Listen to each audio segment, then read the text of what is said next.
Warhammer x LOTM, The Black Emperor by author Jiao Chao. Chapter 1041-1064. Welcome to Fanfic Audiobook, your go-to place for immersive audiobooks. If you enjoy the content, don't forget to like the video and subscribe to our channel for more amazing stories.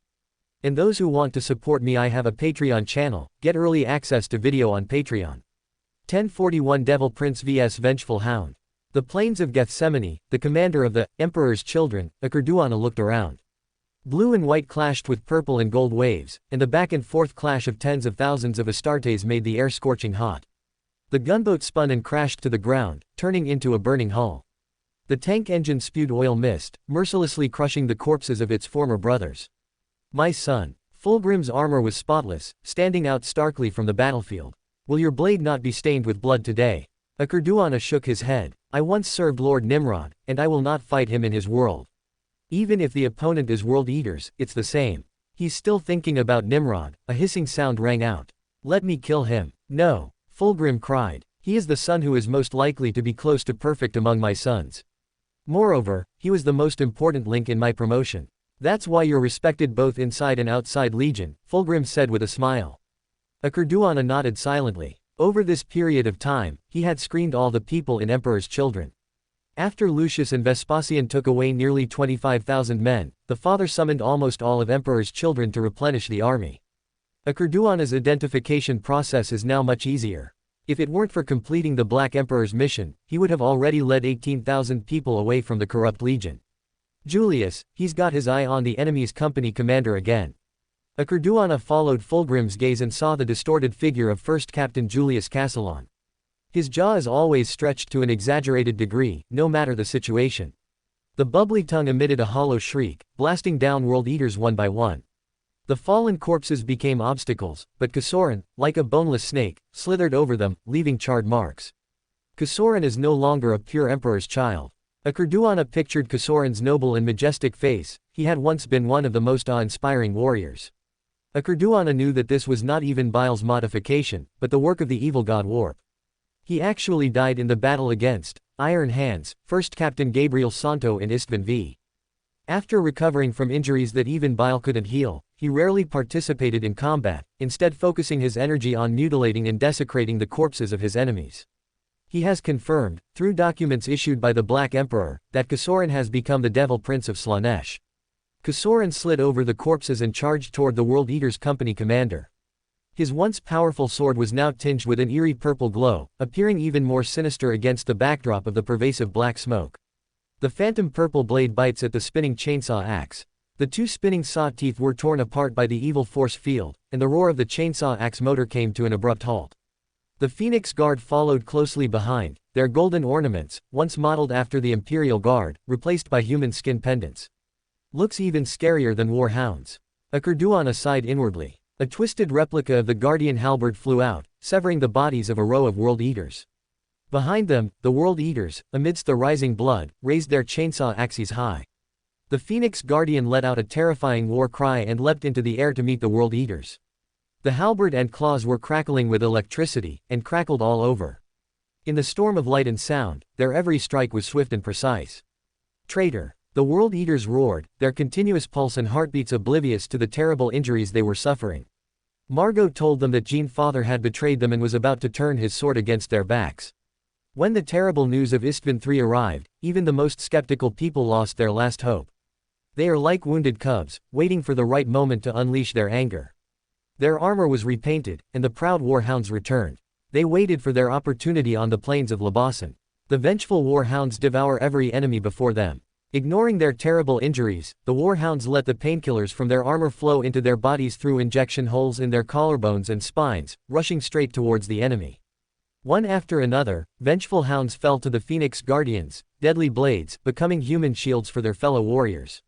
The warhounds, carrying corpses, charged towards the Phoenix Guardians. They grabbed the roaring chainsaw axes, which whirled and sliced through the corpses of their fallen comrades, striking the twisted armor. The warhounds roared as they pushed their axe blades, sawing through the Phoenix Guardians' twisted armor. Their hatred and anger have narrowed the gap between them and the Phoenix Guardians, Akurduana said. They are valiant warriors. Fulgrim's superhuman mind took in the entire battle. The near 5-to-1 casualty ratio was hardly satisfactory. They were just ordinary Legion's warrior as the offspring of that rude scoundrel Anger. The Phoenix Guardians are his elite offspring, perfect warriors chosen from thousands. Fulgrim's pupils contracted, focusing on Kasoran alone, and he licked his lips. Kasoran is going to win. Akurduana then looked over, and Kasoran slashed with his sword in a cross pattern. The serrated blade shattered, and Warhound's hand was empty. He suddenly drew his combat sword from his waist and rammed into Kasoran. The blade pierced the human skin, and blood gushed out. Kasoran staggered backward, letting out a scream that was both painful and pleasurable. He deliberately paused his arm, savoring this pleasant moment. Pain stimulates his blessed body, and the killing of memorable opponents brings him pleasure. Korag, the company commander of the 21st Company of World Eaters. PFF'd. Another spray of blood appeared. Kasoran let out a chuckle and spun his sword down. Roar. Korag slammed his shoulder into Kasoran's chest. Kasoran's body was stiffened by the violent force. Korag plunged his battle sword into Kasoran's thigh and pressed his full strength into his abdomen. When the sinister power sword crashed to the ground. Bang! Korag, riding on Kasoran's back, slammed his fist into the traitor's head. Kasoran is going to win, Akurduana muttered to himself. Fulgrim's pale face grew even paler. Sizzle. Korag's fist tore the human skin hanging from Kasoran's neck armor to shreds, the fragments scattering in the wind. Damn it! You have ruined my perfect poem. Like his gene father, Caesar loved art, especially poetry. After receiving the blessing, he wrote perfect and delightful poems on human skin. The most precious of these are the works of Istvan V. The scream slammed into Korag's chest, shattering his breastplate and caved in his chest. Bang! Korag fell backward, still raising his fist and smashing it into Kasoran's face. Click! Kasoran's brow bone was broken, and blood filled his eye socket. Prince Devil screamed and sprang up, pinning Korag down on his body. He picked up the blade and pierced Korag's left heart. Warhounds, seeking revenge, swung his left fist and smashed it into Kasoran's chin. Click! The perfectly sealed crack, which would never close, was smashed back in. Die! Kasoran uttered a muffled sound as he raised his greatsword and thrust it down. Bang! Margot, the company commander of the 18th Company of Warhounds, stopped in his tracks as he watched Korag's final punch land on the traitor's chest. The blasphemous Palatine Aquila was shattered. Korag is dead, Margot sighed. Traitor, prepare to die. He raised his chainsaw axe and charged at the traitor. Tick-tock, tick-tock. The warhounds of the 21st Company, their butcher's nails buzzing, roared as they charged toward the traitor, seeking revenge for their company commander. In the crowd, an order shadow charged toward Kasoran. 1042 My Lord's Royal Court Monk banished Slanesh Prince Devil. Two miniature suns rose from within the obsidian eyes of Priest of Light, fixed intently on Prince Julius Caesar, the Devil. Please remember we can. Super reliable website to watch the fastest chapter updates. Hiss. Kasoran abandoned his loot, turned sharply, and stared intently at the black armor warrior. The gaze of Order Shadow was repulsive. He met the other person for the first time, but felt that he was the most detestable person.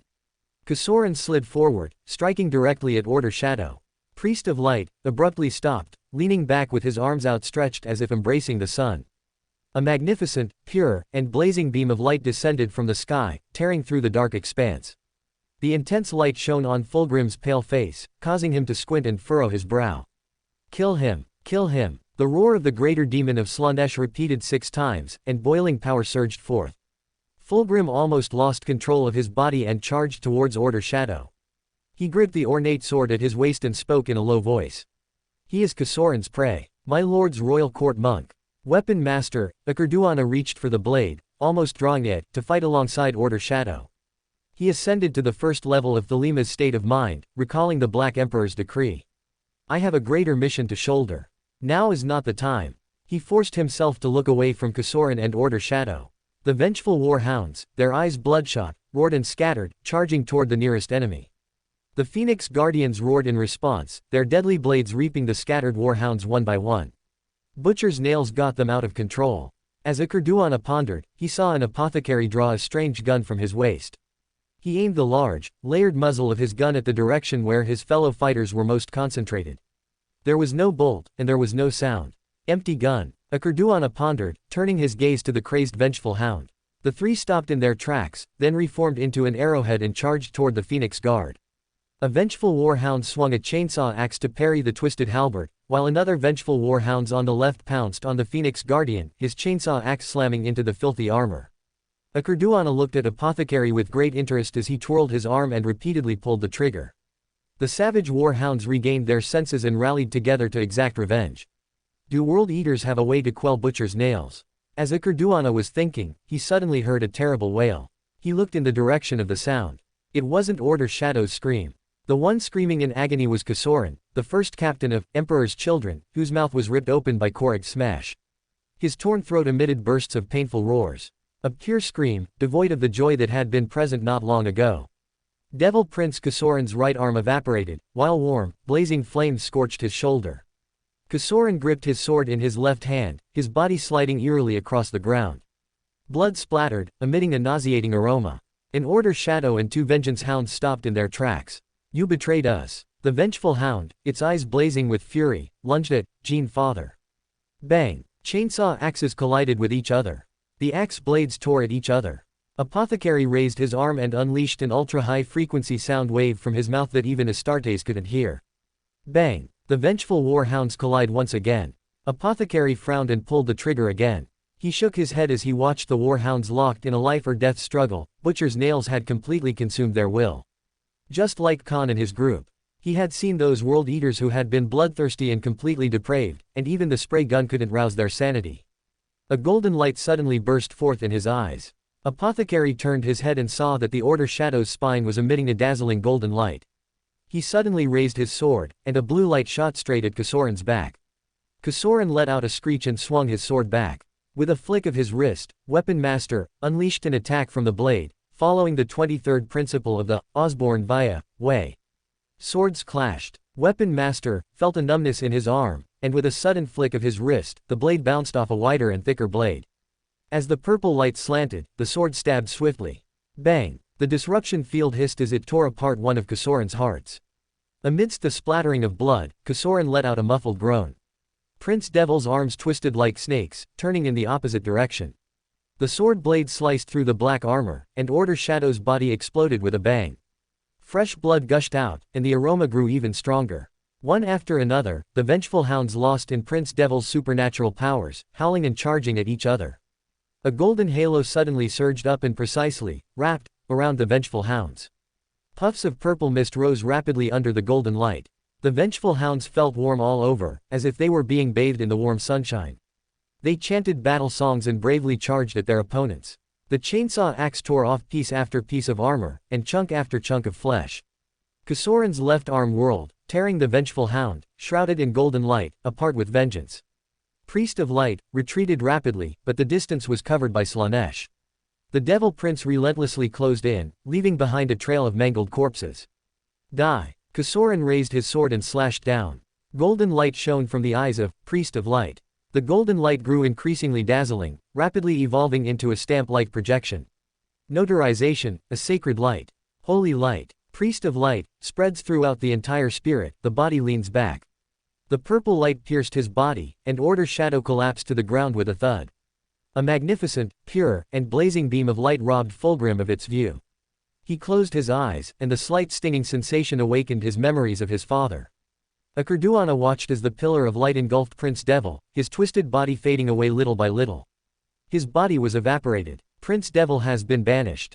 Akerduana learned from the Black Emperor's teachings that the Devil Prince was difficult to kill. Their essence has already belonged to Warp. Usually, their deaths simply mean they return to Warp to regroup. He is Julius Caesoran, the first captain of Emperor's Children, and the Devil Prince of Slanesh. But he was banished by the Royal Court Monk of our Lord. Margot, the company commander of the 18th Company of the War Hounds, stared at the empty ground. The company commander of Order Shadow, he avenged Korag, but he also died.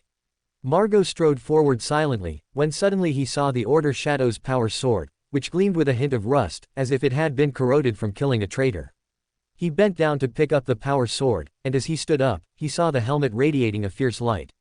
Margot remembered Order Shadow, who had opened its arms and was releasing a warm, pure light, and then walked over to it. He picked up the helmet and put it on his head. I will carry on your will and continue the fight. I will kill every traitor I encounter. 1043 We have lingered in Colonnade for too long, we must achieve a decisive victory immediately. Vengeful Spirit, Lupercal's court. Horus Lupercal sat high on his throne, declaring, we must make progress immediately. Colonnad's war began in April, but the war was progressing far behind his plans. The two legions' main forces were stalled on the southeastern edge of the Coronad Deeps. The Storm Titan Legion suffered heavy losses and was forced to retreat. He was forced to send a Legio Mortis squadron in 100 companies to Mill-World to attack the Loyalists led by the Lord of Storms and Order Shadow. The size of a Sons of Horus squad ranges from 10 to 20 people, while the size of a company varies even more. The smallest company currently has only 36 people, while the largest company has 972 people. Rock of Ghana and Mill-World Sons of Horus had 38,000 and 69,000 attendees respectively. An army of 100,000 men would have been enough to pacify the entire sector, yet it has not yet fully conquered any of Rock of Ghana, Mill-World, or Gethsemane. The overwhelming army occupied every stronghold, but the Order Shadows and Mortal Auxilia were like weeds, impossible to eradicate, constantly launching attacks. The nearly 50,000 offspring of Angron who had disappeared have even appeared in Gethsemane, blocking the Emperor's children, led by Fulgrim. It is far from occupying more than 100 worlds in the Cyclops cluster, let alone the entire sector including Menaki. What saddened Horus the most was that he still couldn't find Ezekiel. Of the former Council of Four Kings members, only one remains in the courtroom, Horus Aximand.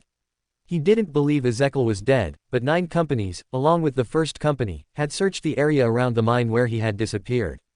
Warmaster, Pandex has obeyed your orders and built and modified 700 highly toxic ships, said Regulus, the representative of Dark Mechanicum. They hope to get your feedback. They have contributed to me, and they will naturally be rewarded, Horus said. My goal is Mezoa. We have been lingering in Colonnad for too long and must achieve a decisive victory immediately. Regulus thought for a moment. You ordered us to prepare this wrecked spaceship in order to breach the defenses of the Ramil's-class star fort. Warmaster's servant Malahurst raised his staff, and a holographic projection marked a green dust cloud. All highly toxic ships simultaneously jumped to Mezoa and charged towards Mezoa at maximum power. The Romulus-class star fort in the central quadrant possesses an endless supply of torpedoes, against which the Void Shield is ineffective, which is the main reason it is known as the Fleet Killer. Mezoa's Romulus-class star fort, like the Empire's, lacks the fortress-level energy shield added by the Order Shadow, but its multiple void shields still make it difficult to break. Especially considering that Mezoa has 5-star fortresses, even if the entire fleet is wiped out, it is impossible to destroy its defenses. Blackstone Fortress, unpredictable number. Flamini named the Blackstone Fortress unpredictable as a reminder not to forget the Grelibis Orc invasion. He was unaware of the approaching danger. After Horus launched his massive invasion, he thought the divination would be fruitless, since the documents issued by the Black Emperor mentioned that there was a heretical god behind it all. But he unexpectedly discovered through astrological analysis that the moon was shrouding Mezoa. Mezoa and Pandex are 2 rival forge worlds in the sector, with the latter now under Horus's command. Horus is highly likely to use Mezoa as a way to break the deadlock. He then prayed to the Black Emperor for help to bring the Blackstone Fortress to Mezoa, which would turn the tide of the war. Black Emperor of Order Shadow, I beg your gaze. I pray that you will grant your power so that your faithful followers may bring Blackstone Fortress to Mezoa. Flamini prayed for the 3rd time, and the black mist surged. Call. The virtual grand door is now open. A majestic figure, seated high on a throne, appeared out of nowhere, looming in and out of the shadows. The Eye of Night identifies the control core of Blackstone Fortress, while the Hand of Darkness drives it. 2 black objects flew out from the illusory door and landed in Flamini's palm. After 49 years of research, he had gained a certain understanding of the Blackstone Fortress and immediately comprehended the Black Emperor's oracle. He respectfully held up the 2 sacred artifacts, saying, My lord, I will use the sacred artifacts you have given me to defeat Horus. Mezoa Galaxy. Even though Mezoa is a magma world with no land to support the Titan Legion, it remains untouched by any threat. The alliance with Nimrod deterred any Coronad Deep's forces from invading Mezoa. The 5 Romulus-class star forts surrounding Forge World act like a shield of destruction, nipping any threatening thought in the bud.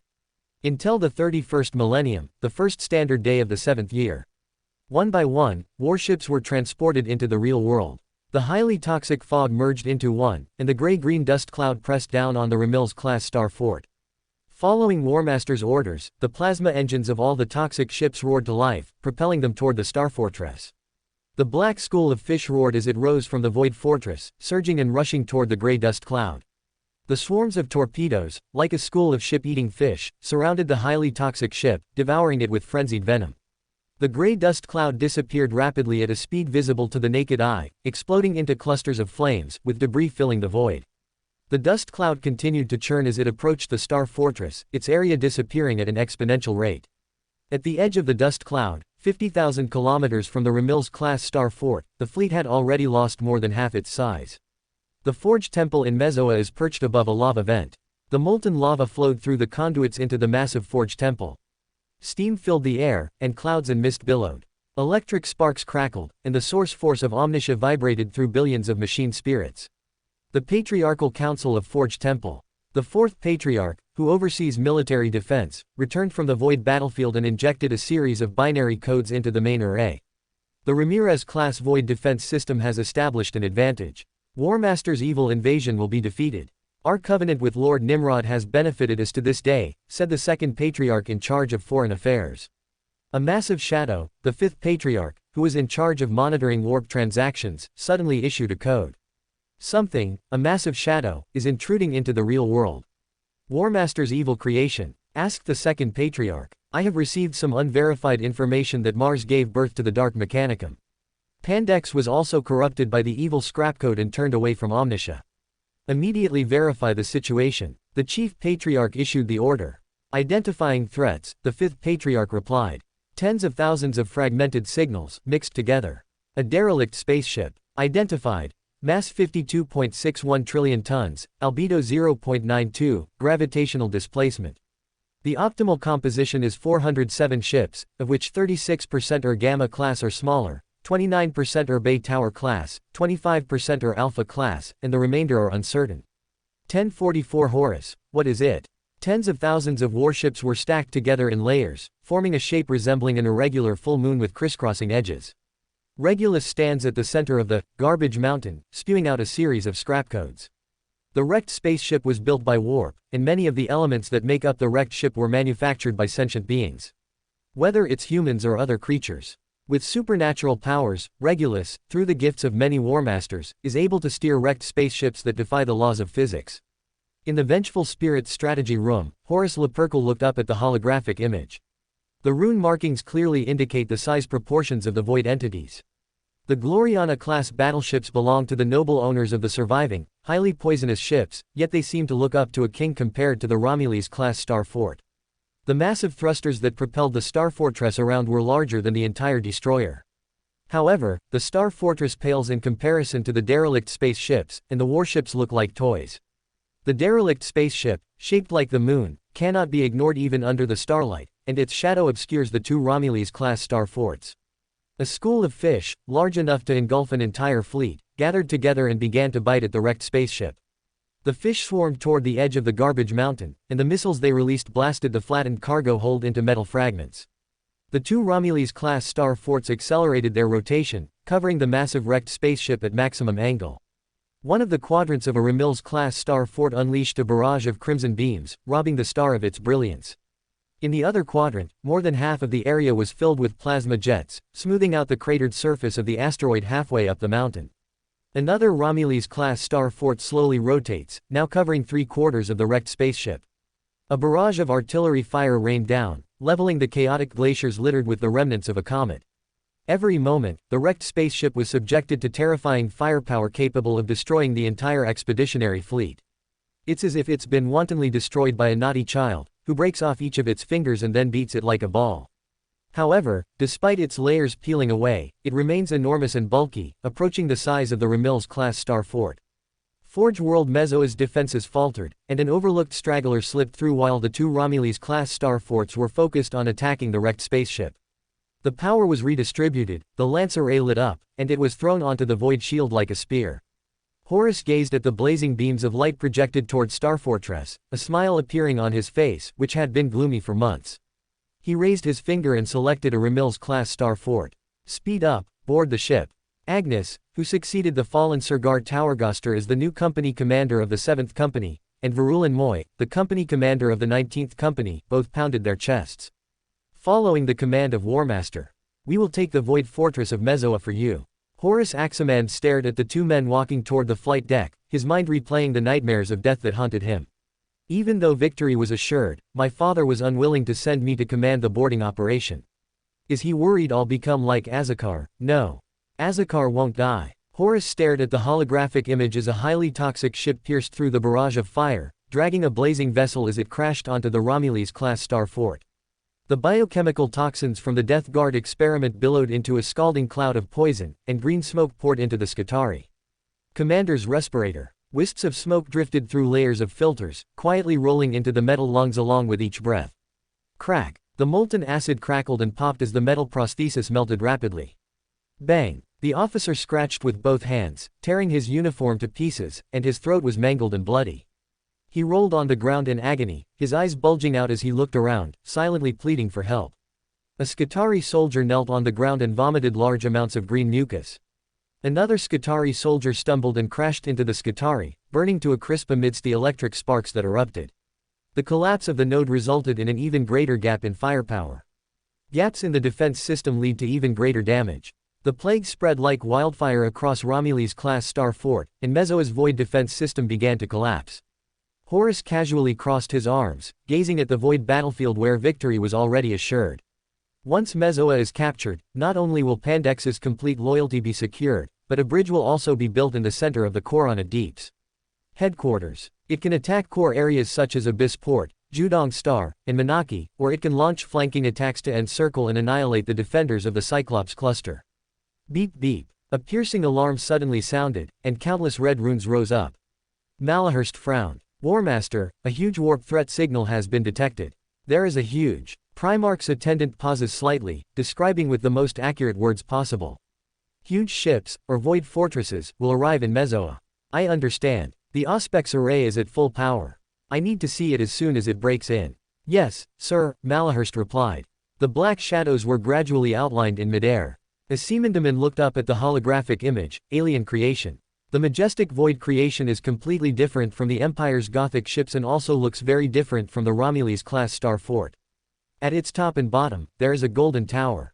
3 enormous platforms rotate around the giant pillar. What is it? Horus murmured to himself. The response from Moon Wolf was silence. Horus frowned, staring intently at the center of the alien creation, a sense of foreboding creeping over him. A blinding beam of light shot into his field of vision. Bang bang bang. The ether reader screamed in the sudden surge of energy, and the machine spirit of the Thinker array wailed in agony. Horus narrowed his eyes, following the beam of light that resembled a god's finger as it touched the wrecked spaceship.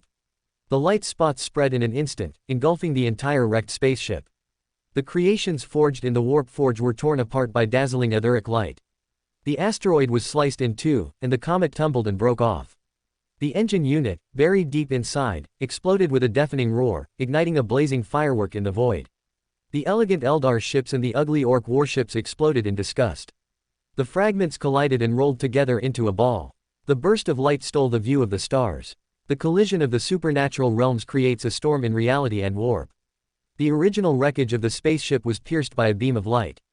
Pandex's dark Mechanicum sage screamed as she was engulfed by the crimson light, leaving behind ominous black marks. Mars' corrupted servants, along with the twisted creations, were melted into ashes. Regulus howled and screamed, spewing out a series of scrap codes to continuously repair his blasphemous body.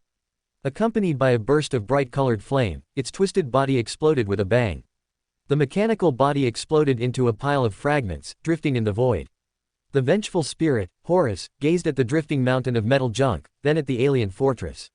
He sighed inwardly and was about to give the order to retreat when his gaze suddenly swept across the holographic image and he saw an ancient warship that he had seen before but had disappeared long ago.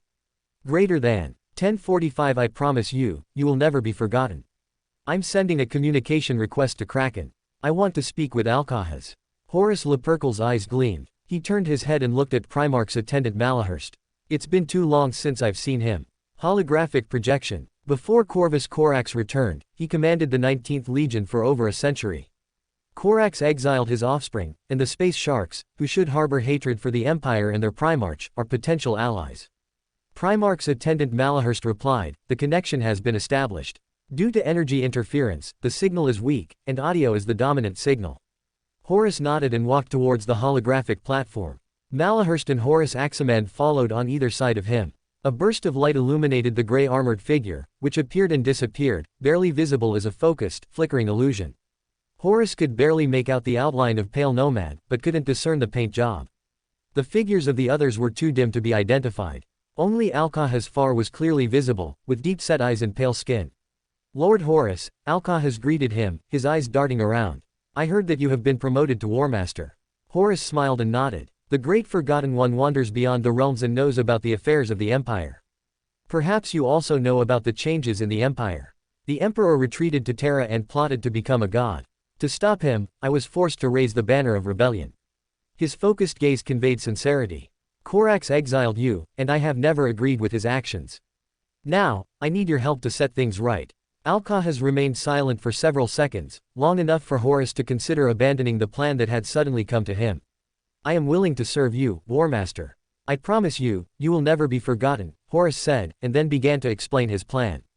I will immediately order a boarding operation against the alien fortress. It just launched a devastating attack, destroying the space wreckage. It has consumed a lot of energy, and the fact that it has not launched another attack is the best proof of that. I will fight alongside the sons of Horus, Alcahaz said. On the flight deck, 7th Company's new company commander, Agnes, and 19th Company commander, Varulin Moy, received new orders. More strategically valuable assets have become their new targets.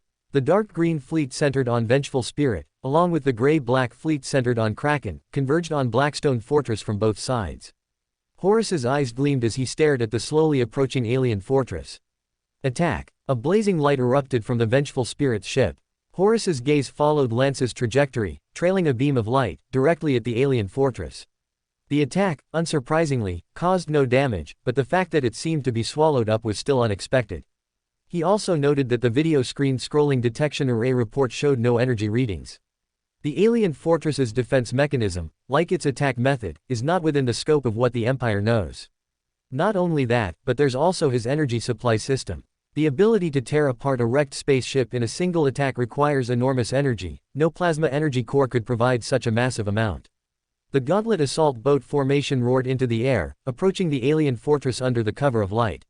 Agnes was held in his seat by hydraulic rods, and a gilded skull hanging from his waist indicated his past military exploits. His appointment as company commander of the reorganized 7th Company was by no means due to the division's favoritism. The honor guard members around him each had a mirror coin hanging from their waist. Some of them have black shadows painted on the outside, marking their kill record against Order Shadow. Agnes gazed through the viewing window at the massive, dark object. It was as if the shadow of Sons of Horus's glorious achievements over the past few months had completely obscured the shining void. Prepare for impact, the mechanical voice announced. 10, 9. The superfuel burned fiercely, sending black smoke billowing into the air. Agnes, holding the plasma gun, eagerly slid down the assault ramp. He raised the molten steel gun and aimed it at Order Shadow. Bright fireworks leapt up, tearing through the shadows. Agnes strode forward, the dim lumen light strip casting a shadow on his skull at his waist. Honor Guard members, their mirror coins dangling from their waists, gathered around him. The alien fortress's walkways were much wider than those of Imperial ships, enough for 20 Astartes to advance in formation. After determining the direction, Agnes headed towards the central area. Although there are no structural diagrams of the irregularly shaped building, the control center is most likely located in the central area. He passed through 2 empty cabins without any obstruction, only seeing the glowing alien energy supply devices. Agnes frowned, turned on his communicator, and contacted Varulin Moy, who was leading the team to land in the inverted triangle tower area below. Or it could be Moy's title, the same as that of the fallen 18th Company commander, Tibaut Mar. They were inseparable, their bond of symbiosis no different from that of the Lee brothers. Something is wrong. Order Shadow has few guards and no operators here. I noticed that too, Moy replied. I encountered friendly forces. After hanging up the communication, Moy walked toward the librarian who was holding a long staff made of bone, occasionally adorned with green gemstones. He was quite different from the warriors around him who wore gray armor and black paint. His gray armor was blue, and his shoulder armor was covered with swirling patterns. Librarian, can you help us find the enemy? Of course I know where the enemy is.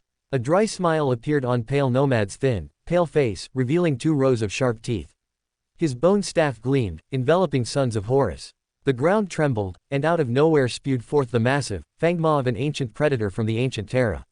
Its sharp teeth pierced through Moy and 29 warriors. It closed abruptly with irresistible force, swallowing the Sons of Horus into its embrace. Internal organs and blood clots gushed out, covering the eerily glowing ground. The Predator's avatar slammed violently back to the ground, unleashing a devastating torrent of blood. The Sons of Horus were slammed to the ground and immediately subjected to intense firepower from the space sharks. Pale Nomad withdrew his bone staff, and his armor was covered in frost. After becoming Wind Blessed, my psionic spell attack power has been greatly increased. Previously, the Gap could only kill about 14 people. As the sharks swam from the eastern edge of the galaxy to the north, the Great Forgotten One gave him the potion bestowed by Lord Nimrod. At the same moment Pale Nomad killed Moy with Space Sharks, one of the two unique spells of the Librarians. Mouth of Rift, Agnes's communication array was flooded with attack reports. Lord Agnes, we have been ambushed. The exiles attacked us from behind, the captain of the 2nd Squad reported. At the same time, the voice of the 5th Squad leader rang out, Lord Agnes, the exiles have betrayed us. Agnes stared intently at the approaching Alcahas. Traitor, you were exiled by Korax, but Warmaster has taken you in. You betrayed him. Alcahas pressed the rune, and the engine roared to life. Sons of Horus, I have always had someone to serve. The false emperor shall be executed. Agnes raised his hand and fired a blazing fire. Ha! Alcahas chuckled, as a hurricane swirled around him, engulfing him and propelling him upwards. Ocean Songster's sneer then turned into a long roar, and the thunderous explosion made the Sons of Horus dizzy. Bang! Agnes's boots slammed to the ground, and his arms stiffly raised the plasma gun. Warlock! Alcahas curled his lip and swung his left arm, causing a whirlwind to rise from his gauntlet. The hurricane swirled and coiled around Agnes. Agnes crouched low, straining to keep his gun pointed at the enemy.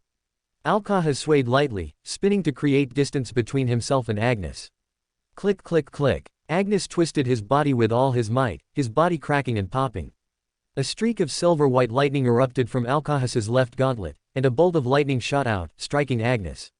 Agnes saw stars before his eyes and blood flowed from his nostrils. The green armor was charred black, and the gilded skull shattered into countless tiny electric snakes. The charred corpse slowly fell to the ground. As Agnes died, Asimandamon stared at the video screen, his eyes suddenly twitching. Greater than 1046. It's time to abandon the war against Kalanit and embark on a new crimson path. Horus Aximand stared at the video screen. Alcahas's fleet, the energy readings are climbing rapidly. He always felt that there was something strange about the fleet of the Great Forgotten One. He quickly glanced at the scrolling briefing, too many attacks have missed. Great Forgotten One is too eager to rebuild his achievements. Most of the firepower had no effective effect. They've fired the port guns. Asimandamon shouted. The area covered on the port side does not include the Blackstone Fortress. There was only one target, their fleet. As Asimandamon spoke, countless crimson runes suddenly rose up. Click. A crack appeared beneath Horus Lupercal's feet, and he looked toward Malahurst. Send a message to Agnes immediately. The exiles are not to be trusted, they have fallen into an ambush. As Primarch's attendant relayed the orders, he gazed at the traitorous fleet. They bombarded the area while advancing, attempting to cut off their retreat. The energy readings captured by the ether reader steadily increased. Trap. When did Nimrod acquire such a powerful alien fortress? When did the exiles side with Nimrod? Horus searched through his memories. Although Nimrod had rescued Shayna II's Alcahas Far and others during the Randan War, they did not have much contact afterward. The lumen's light strip emitted a faint blue glow. Devote yourself to me. You will receive more powerful warships, and you will have the power to defeat the Emperor. No. Horus crossed his arms. I have allied with the four of you, you need me. He spoke in the voice of the Chthonian gangsters, saying, you have to give me what I need. Warships and power. The whispers faded, and colorful lights intertwined. Horus stared silently as a dense barrage of comments crisscrossed. Kraken's ship was directly facing the side of his flagship, and the only remaining plasma annihilation cannon from Dark Age of technology unleashed a blazing light that outshone even the stars. An ominous beam of grayish-green light streaked across the void, evaporating the metal debris in its wake like a thunderbolt. Void Shield B-25 is shattered. Fire on mid-deck C-13. The bridge officer shouted. For the first time in 200 years, the Void Shield of the Gloriana-class battleship has shattered. Quiet. Primarch's attendant shouted. The noisy flames on the bridge were extinguished, and the officers looked up at the Lupercal before returning to their work. Warmaster, calling the boarding party across all channels, unable to contact Agnes or establish contact. They were attacked by the exiles. Horus nodded, his gaze fixed on the barrage of gunfire emanating from the cannon deck of the Vengeful Spirit. The barrage of comments landed on the left edge of the Kraken's slender hull, and feedback runes rose up. Hit. Predicted results. On average, the overload of Void Shield is estimated at 18%. Best estimate. Void Shield overload 36%. Horus shook his head slightly. The most distinctive feature of the Dark Age of technology ship is its robust Void Shield. Kraken was also equipped with a plasma annihilation cannon that Mars could not comprehend. If there are no other threats, the vengeful spirit can sink the Kraken after a fierce battle. But now there is an even greater threat, the alien fortress. Molech. A cacophony of whispers, a mix of murderous roars, eerie distorted voices, loving whispers, and seductive murmurs. Your father gained strength there. You have also set foot there. Morich, Horus murmured to himself. It was a mundane world. Fulgrim described it as boring. No. The golden shackles shattered. The shackles of memory that his father had placed on him and Fulgrim, Jagatai, and Vulcan broke. The memories of being locked away awakened. He learned of his father's hidden darkness secret. The 4 legions were summoned not to quell the rebellion in the night world, but to seal the secrets of darkness. If you do not serve me, you will not receive my exclusive gift. The 3 voices faded away quickly, leaving only an eerie sound. I don't need it, Horus said, head held high. I am not your servant, I am the new emperor of mankind. I will get everything I need in Molech, power that surpasses my father's. Horus's eyes blazed with fury as he spoke to Malahurst. It's time to abandon the war against Kalonid and embark on a new crimson path. The Korana deeps are far more powerful than he anticipated, and for months he has made little progress, losing many times more than he has gained. He can't stay stuck in this quagmire any longer. The control room at the heart of Blackstone Fortress, Chapter 6, Chapter Master Flamini watched as the vengeful spirit, trailing flames, slowly disappeared. Has Horus retreated? It's time to launch a full-scale counterattack. Rock of Ghana. A gray, spiky braid rose slowly from the ground. The first captain of the sons of Horus, Ezekiel Abaddon, walked out with heavy steps. His armor was rusty and had not been maintained for months. Most of the systems had failed due to the high temperatures. The communication system is unresponsive, and the teleportation module of the Justaran Terminator armor is offline. My lord. Justaran Terminator squad leader Keeber was panting heavily, as dragging the Terminator's armor by his bare body was extremely difficult. He did not possess Lord Abaddon's ferocious power. Abaddon looked around and chose south from the indistinguishable directions. Let's go. The 2 walked with heavy steps, the setting sun shining on them, casting their shadows on the ground. After walking for an unknown amount of time, Abaddon stopped. Kaibo stopped, his gaze passing over the first captain's imposing figure and looking ahead. The building leans precariously, and the furnace overturns. Amidst the ashes and dust, faint sounds of hissing and colliding could be heard. Abaddon gripped the broken blade, took long strides, and charged towards the ruins like a wild beast. He leapt over the wall and caught a glimpse of the battlefield with his naked eye. Justaran Terminator raised his sword and brought it down. Just as the sword was about to strike the black armor, Order Shadow's right foot suddenly tripped on a huge boulder. He staggered backward, narrowly avoiding the whistling blade. Abaddon's eyes widened in surprise as the Order Shadow before him merged with that annoying figure. He leapt into the air and slammed into Order Shadow, the broken blade piercing Mark IV's power armor. Thump. With a silent crash, the blade broke. Lord Abaddon. Justaran Terminator exclaimed. Lord Kaibo. Abaddon didn't react, locking Order Shadow in his left arm and punching him repeatedly. Bang bang. My lord, he is dead. Kibo came to his side. We should leave. Abaddon tossed the body aside. Leave. We haven't wiped out Order Shadow yet. Rock of Ghana has been reduced to ruins. All the mines were destroyed in the war. It will take at least 15 years to rebuild it. Warmaster has issued a retreat order. Warmaster's orders? Abaddon asked. Yes, sir, said Justaran Terminator. As the Stormbird took off, Abaddon pried open the hydraulic levers that bound him and peered into the narrow viewing window. 2 figures were quickly sketched out. They sensed Abaddon's gaze and looked up. Bombard below. Abaddon roared. One by one, Stormbirds shifted from takeoff to dive, their machine guns aimed at the ground. The black figure faded away rapidly. The barrage of bullets swept down, sending wisps of dust rising from the ruins. 1047 Fulgrim. You must bring Perturabo before me. Gethsemane. Fulgrim wielded his ornate silver sword, slicing through blue and white armor. The blade tore chunks of flesh from Warhound's body, revealing a mocking smile on his pale face. Angron thought he was a great warrior. He doesn't know how to enjoy fighting, he doesn't know the art of perfect combat. Paw. The blood-stained teeth spat out by the vengeful hound slammed into the magnificent purple-gold armor. Traitor. The silver sword whirled, and blood splattered. Father. Warmaster has ordered the abandonment of the Colonnade campaign. Tick-tock, tick-tock. Fulgrim surveyed the battlefield, where the blood of the vengeful warhounds stained the plains, yet these wounded beasts continued to fight, just as they had 4 months earlier. No matter how many people die, they are putting up a stubborn resistance. It's been a long and boring war. However, I will soon become perfect.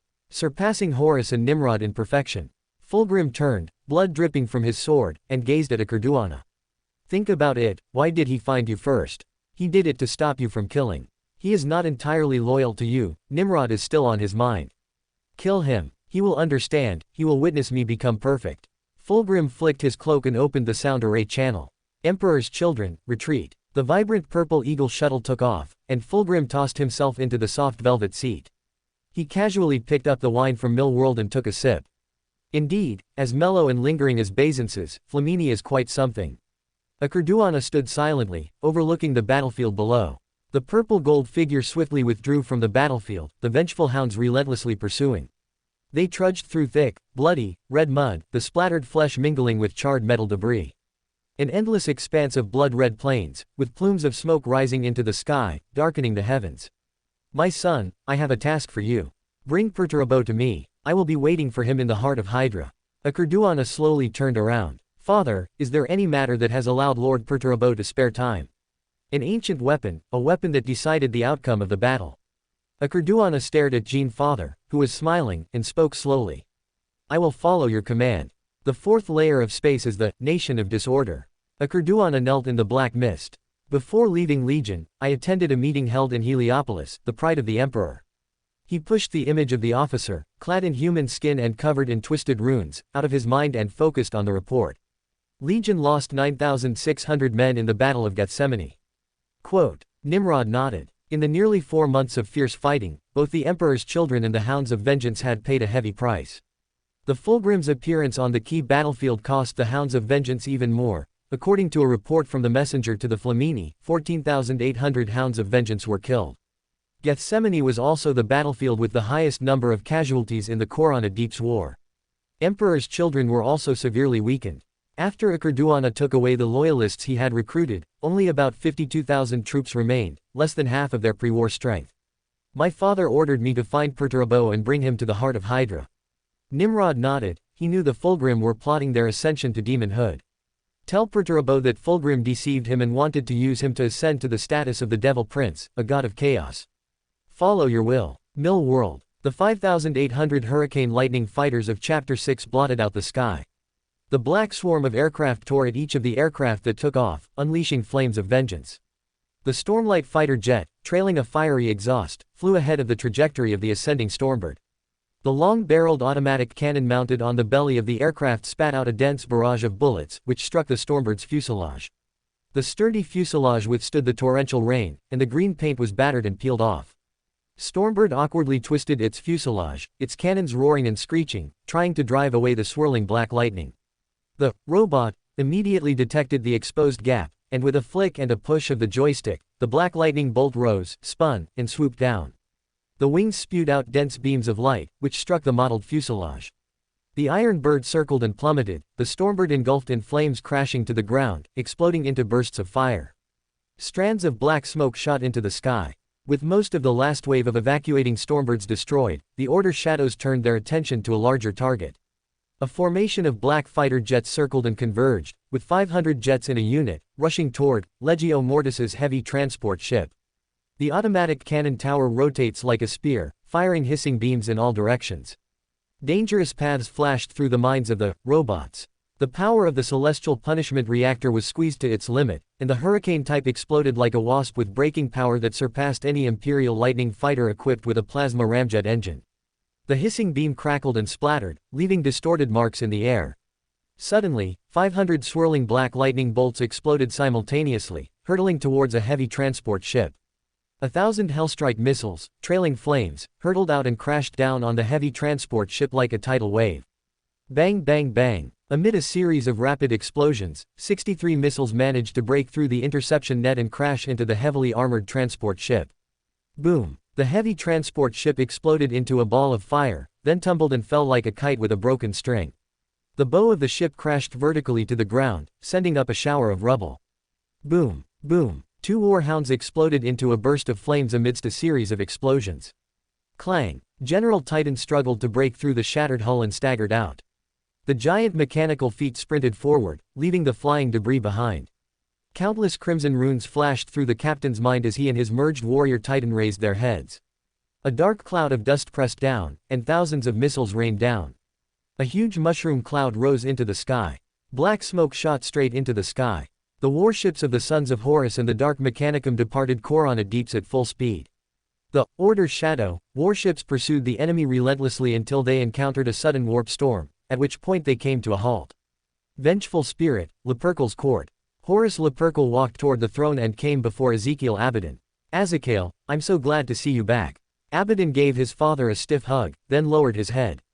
We failed. Don't be discouraged. Horus patted Abaddon on the shoulder. This is just a minor setback. He looked up and saw flags fluttering in the wind. Our allies will support us. He turned to Malahurst. Have you tallied the losses? 1048 Sons of Horus, an unprecedented blood price, no achievements. Warmaster. Primarchs attendant. Malahurst's expression was solemn. We lost 12,500 men in Colonnade, most of whom perished in the battle on Mill World when they encountered the Storm Titan Legion. We lost 4 main companies while we were boarding the alien fortress and the Furious Abyss. Even though Rock of Ghana had a force many times larger than Order Shadow, they were still bogged down in guerrilla warfare when faced with bizarre psionic magic. Horus Lupercal nodded slowly. What pained him even more was that the 2 successive company commanders of the 7th Company, Serga Towergaster and Agnes, had both died in battle. They were all outstanding officers of the Sons of Horus, each possessing more than 5 gilded skulls, and were excellent commanders capable of leading a military operation. Abaddon clenched his gauntlets. The Sons of Horus had paid an unprecedented price in blood, achieving nothing. Even more shameful was that he was absent from the war for more than 3 months. While his comrades fought valiantly, he could only wander in the dark underground tunnels. Nimrod, once I defeat my father and become the emperor of mankind, I will settle all scores with you. Horus thought silently. Heading to Molech. While the main fleet of the Sons of Horus headed towards Molech, Blackstone Fortress warped to the edge of the Coronate Deeps in Forge World.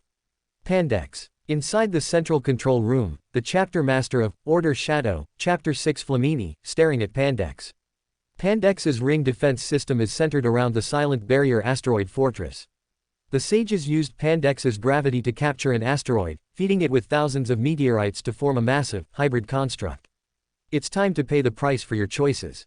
As Flamini spoke, he raised his enormous eye with his left hand and placed it in front of his eyes. Countless shimmering lights suddenly appeared before him, outlining a series of pictures. Flamini raised his arm, his jet-black claws reaching out to grasp a door's shimmering flame rune. Rows of energy arrays rose up and shone brightly, the entire Blackstone fortress radiating a dazzling light that converged at the top of the pyramid-shaped tower. As the black claw swung down, purple lightning cleaved through the void like thunder. The blinding light tore through layers of industrial clouds, illuminating the surface of Pandex. All the members of the Forge Temple and the Dark Mechanicum looked up at the lit star. The light grew brighter and brighter, gradually approaching the planet's surface. A blazing beam of light fell upon the central node of the orbital defense zone. The asteroid fortress collapsed, and meteorite debris was scattered in all directions by the shockwave. The orbital defense platform and missile platform attached to it broke off like pearls from a broken string and fell into Pandex's atmosphere. Flamini watched as the gray-black warship hurtled towards the planet's orbit, while Kraken's plasma annihilation cannons swept away the remaining orbital defense ships of Pandex, destroying them one by one. The torrential rain of airdropped pods smashed through the blazing, burning wreckage of the orbital tracks, leaving deep craters in the Pandex mountains. Alcahasfar, chapter master of Space Sharks, was the first to leap to the surface. He looked around and then looked toward 5 o'clock. A ring of red light surrounded the 100-meter-high defensive tower, while piercing sirens blared. The black gear-shaped door slid open, and twisted automatons slid out from the pointed tower. Their bodies are coiled mechanical tentacles that meander forward, emitting unsettling hissing sounds. Sparks crackled as mechanical tentacles twisted and swayed. Streaks of eerie green light shot out and struck the iron-gray armor. The destructive beam pierced through Max's power armor, blasting his pale body into a pool of blood mist. Ocean Songster, Alcahas raised his arm, and a silver-white bolt of lightning crashed down in front of the twisted machine army formation. Dozens of mechs were blasted into a charred mess, and the scattered sparks of electricity flew and leapt toward the surrounding mechanical bodies. Sizzle. Hundreds of automated soldiers trembled and twisted wildly. Alcahas pressed the rune, and the chainsaw axe roared as it spun. A hurricane suddenly arose, carrying his body into the air. Boom! Alcahas slammed into the tower door, his massive body crushing two automatons into pieces of metal. He roared and howled, his adrenaline surging, his left wrist swung violently, and his chainsaw axes whistled and spun in both hands. Bang bang bang! Dozens of automated soldiers were blown to pieces, and the great door was instantly emptied inside and out. The gray-armored warriors silently emerged from the sea of electricity, their bodies charred black by the electric shocks. The space sharks swung their chainsaw axes in unison, hacking at the twisted creation that trembled violently. The mechanical tentacles swayed weakly, struggling to aim at the gray-armored warrior. The saw-teeth roared as they tore the tentacles apart. Despite the numbing sensation of the electric current coursing through his body, space sharks rapidly harvested the twisted mechs.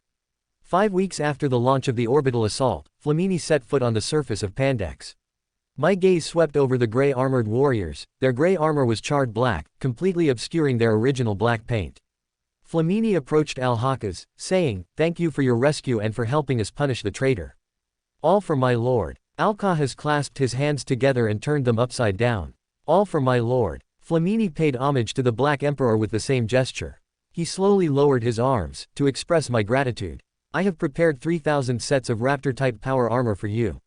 The Raptor-type power armor was recently finalized, and Judong Star has only just completed the setup and debugging of its production line. 3,000 sets represent all the power armor units that have completed testing. Flamini gave up equipping himself with Chapter and offered all his armor as a gift, partly to express his gratitude and partly to try and befriend Alcahas. He has already seen the immense power hidden within Great Forgotten One and Space Sharks.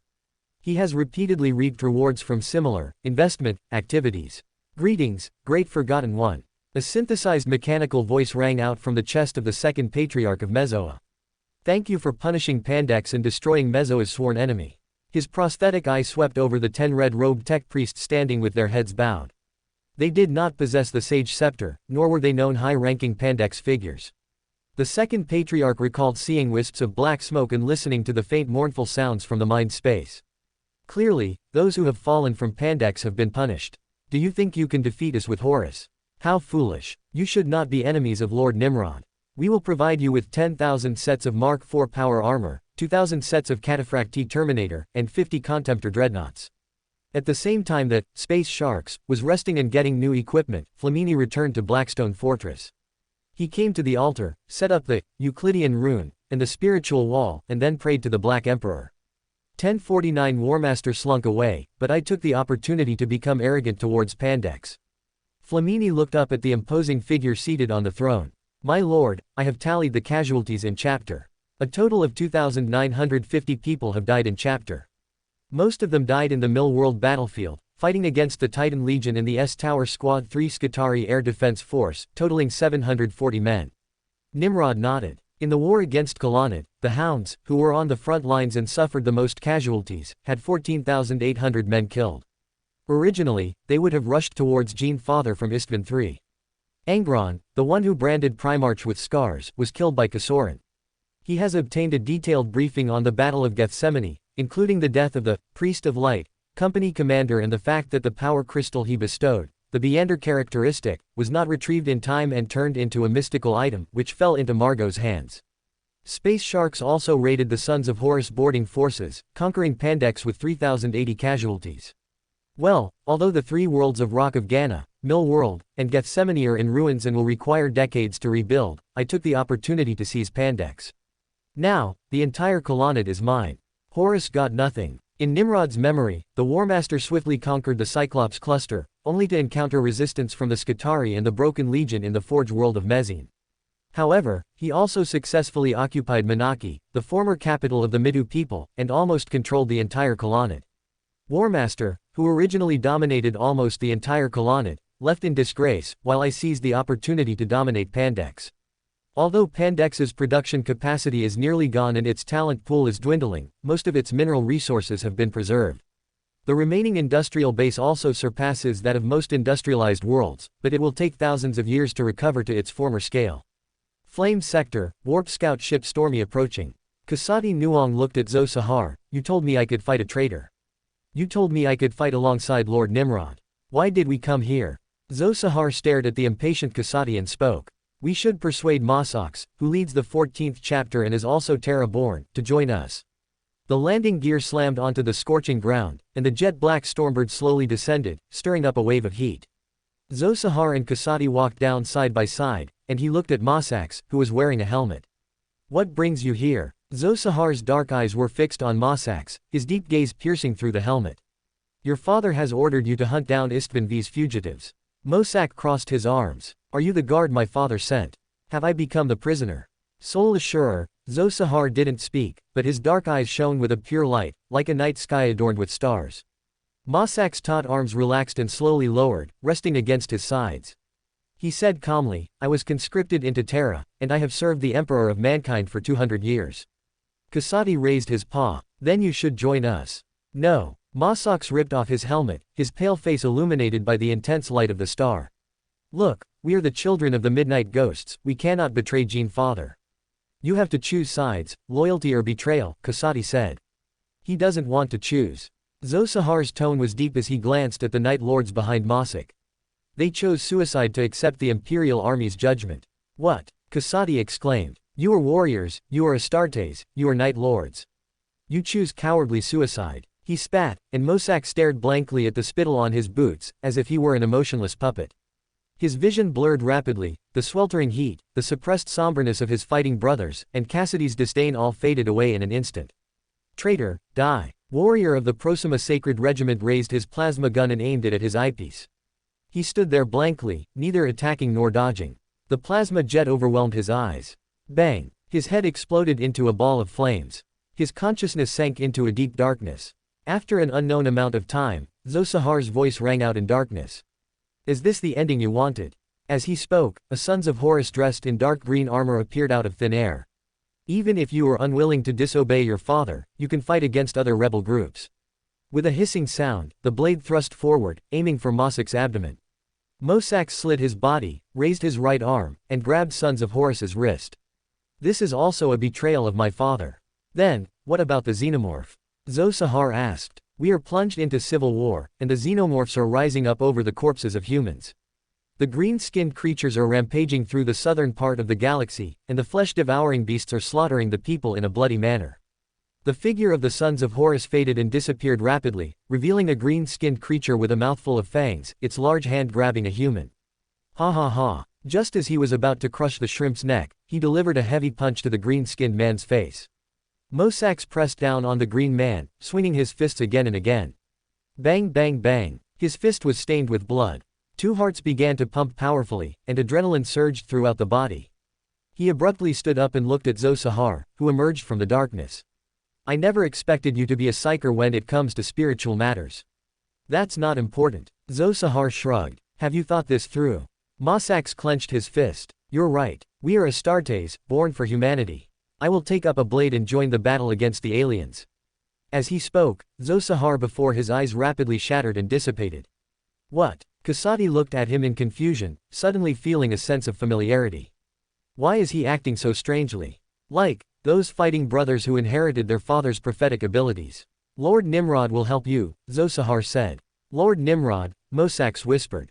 He thought of Lord Nimrod taking over the now extinct Legion. I am willing to follow Lord Nimrod. The planet Warlock, atop a towering flute-shaped volcano. That's enough. Grand Master of the Temple of Pirate Cult, Caliphus flung a burst of flames, which struck the sect member whose arms were twisted and entangled, and whose body was covered in fish scales. Pavoni Cult, Grand Master of the Temple Hathermat quickly pulled his hand away and took 2 steps back. The blazing torrents of molten metal reduced flesh changes thousand suns to ashes in an instant. Pirate Cult still stands at the top of the Ethereum wave. Caliphus has never been stronger. He felt a deep chill throughout his body. Flesh change outbreaks are becoming more and more frequent. The Legion also split into countless warbands, and Tobek began to stop strictly following my orders. After Auramagma, the company commander of the 8th Society, died in the burning of Prospero, Tobek is now the second most powerful Thousand Sons in the Pirate Cult. Quote, despite having Hather's help, Caliphus's 6th Society and his school of thought were more cohesive than other factions. But without the grand goal of the Great Crusade, the Thousand Sons, like the planets beneath their feet, pursued their own ambitions. Hather patted Kalios on the shoulder and said, psychological suggestion. I promise you, things will turn around soon.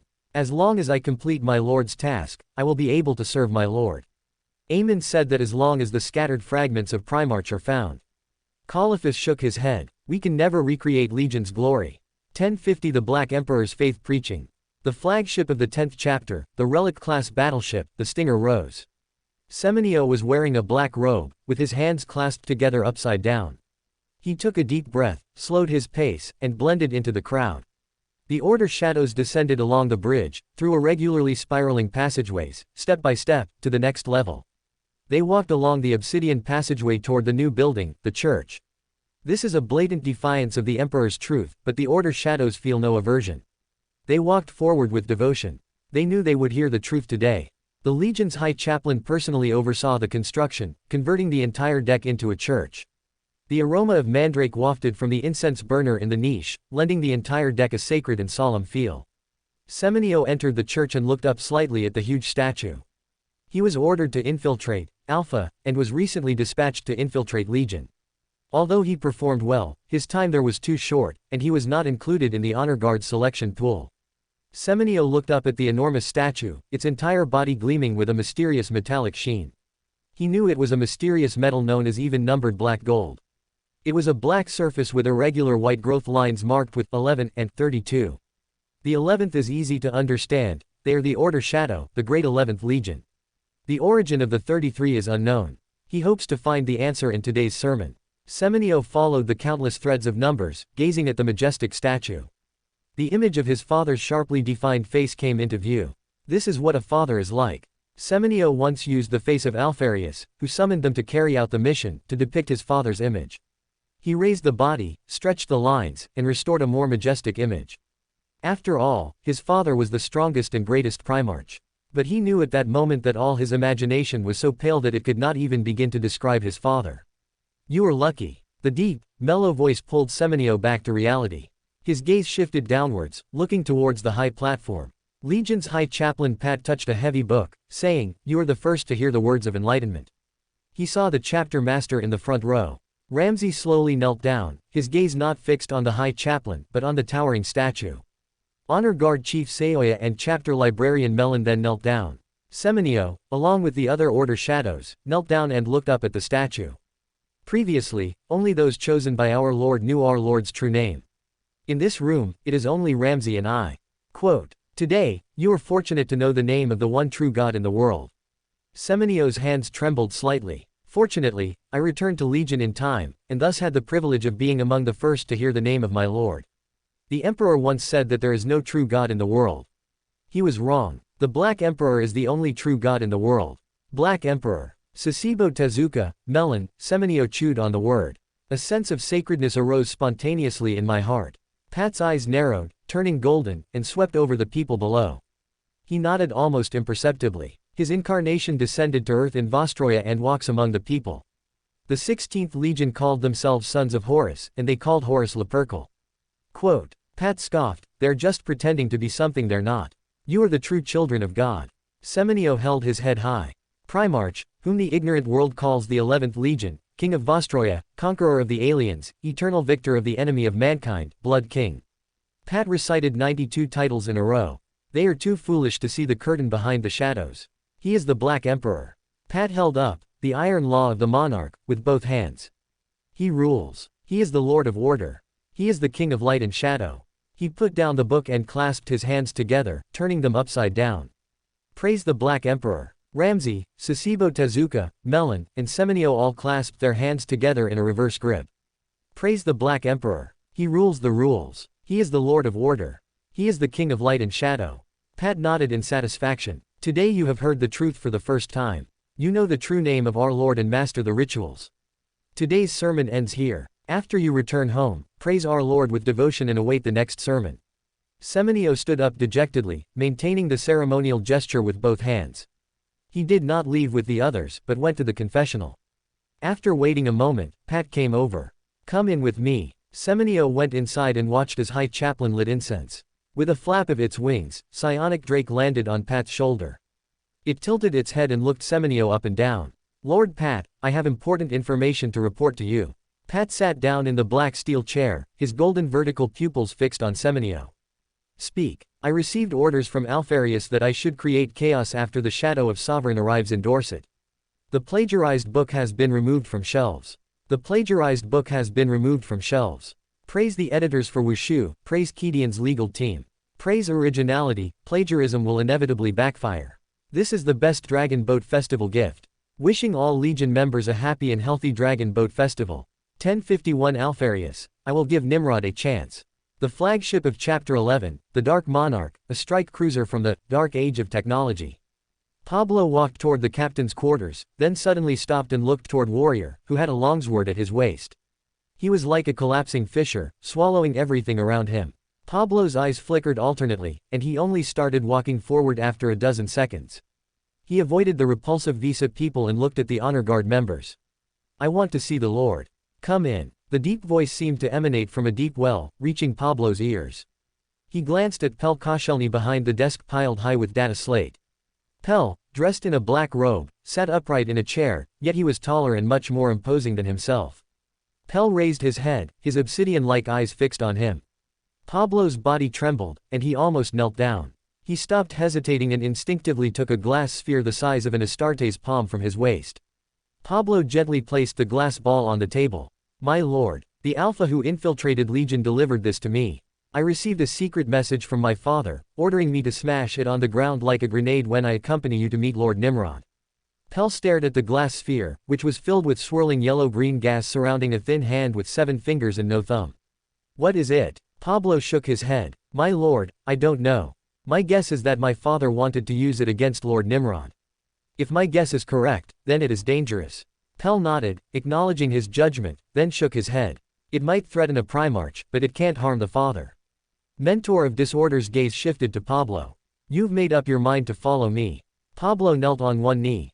Yes, sir. The cause my fathers are planning is dangerous and detrimental to the future of humanity.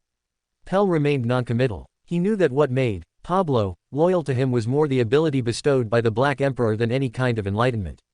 Very good, go back and await orders.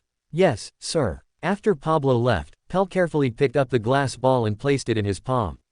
He carried it to the altar, set up the Euclidean rune, and then prayed to the Black Emperor. A moment later, black mist rose, the illusory door slowly opened, and the glass ball was thrown into it. In the 4th level of the Nation of Disorder, space, a glass sphere slowly rotates in front of Nimrod. He looked at the glass ball and felt a sense of familiarity. Yellowish-green gas, 7 fingers, Alfarius. Antideals. It even has a spiritual glow on it. Could it be a high-sequence potion ingredient? He stood up, took a step, and arrived at the 5th level of space. Nimrod, Slouda noticed a hint of weakness in his voice and shouted. Monkey. With a thought, Nimrod sent the glass ball flying to his face. Is it from the Antidyers? How did you know? Slouda asked in astonishment. Some people in the Empire might know of Cabal's existence, but it was impossible for them to accurately name the Antideals. Even many of the agents serving Cabal were unaware of Grado. The Antidecans disappeared from the history of the galaxy tens of thousands of years ago, and even the Emperor of Mankind and other perpetuals never saw them. Tell me about his effects. A flag appeared out of thin air on the shoulder of the Mentor of Disorder. Slouda stared at the glass sphere in front of him. All I know is that it can paralyze the physiological functions of any known living organism. Of course, it may not be possible to paralyze Nimrod, even in the event of a sudden attack. Now, it's even less likely. The glass slowly flew back and hovered in front of Nimrod. As expected, it's something from the Antidyers. Nimrod knew that Alpha had a Cabal messenger by his side, ensuring that Alpha's actions aligned with Cabal's interests. The Antideal man's name was difficult to pronounce, and even his gender was uncertain, but Alfarius called him a Cecile. He knew that it was Asirith and Alfarius who devised the plan to release Kovach Koricus at Istvan V and then destroy the gift that the Emperor had given to the Raven King. The device he provided sabotaged the Super Raven Guard program. Nimrod knew that this ancient organization held many secrets. They even knew about Vulcan, the secret of Perpetual, and how to kill him. Of course, it is an imperfect Perpetual constitution. The Antideals are also powerful psychers in Cabal. It's not surprising that Asiriel possesses a kind of sensory ability that even the Primarch's mind cannot block, and that she has some means of subduing the Primarch. Cabal is indeed a potential threat. This problem must be addressed. Nimrod's eyes turned cold, and he said in a deep voice. Tell me about Cabal's core base and meeting place. Don't even think about it, Slouda scoffed. You won't find it. The latest established settlement was 12,000 years ago, long before your empire.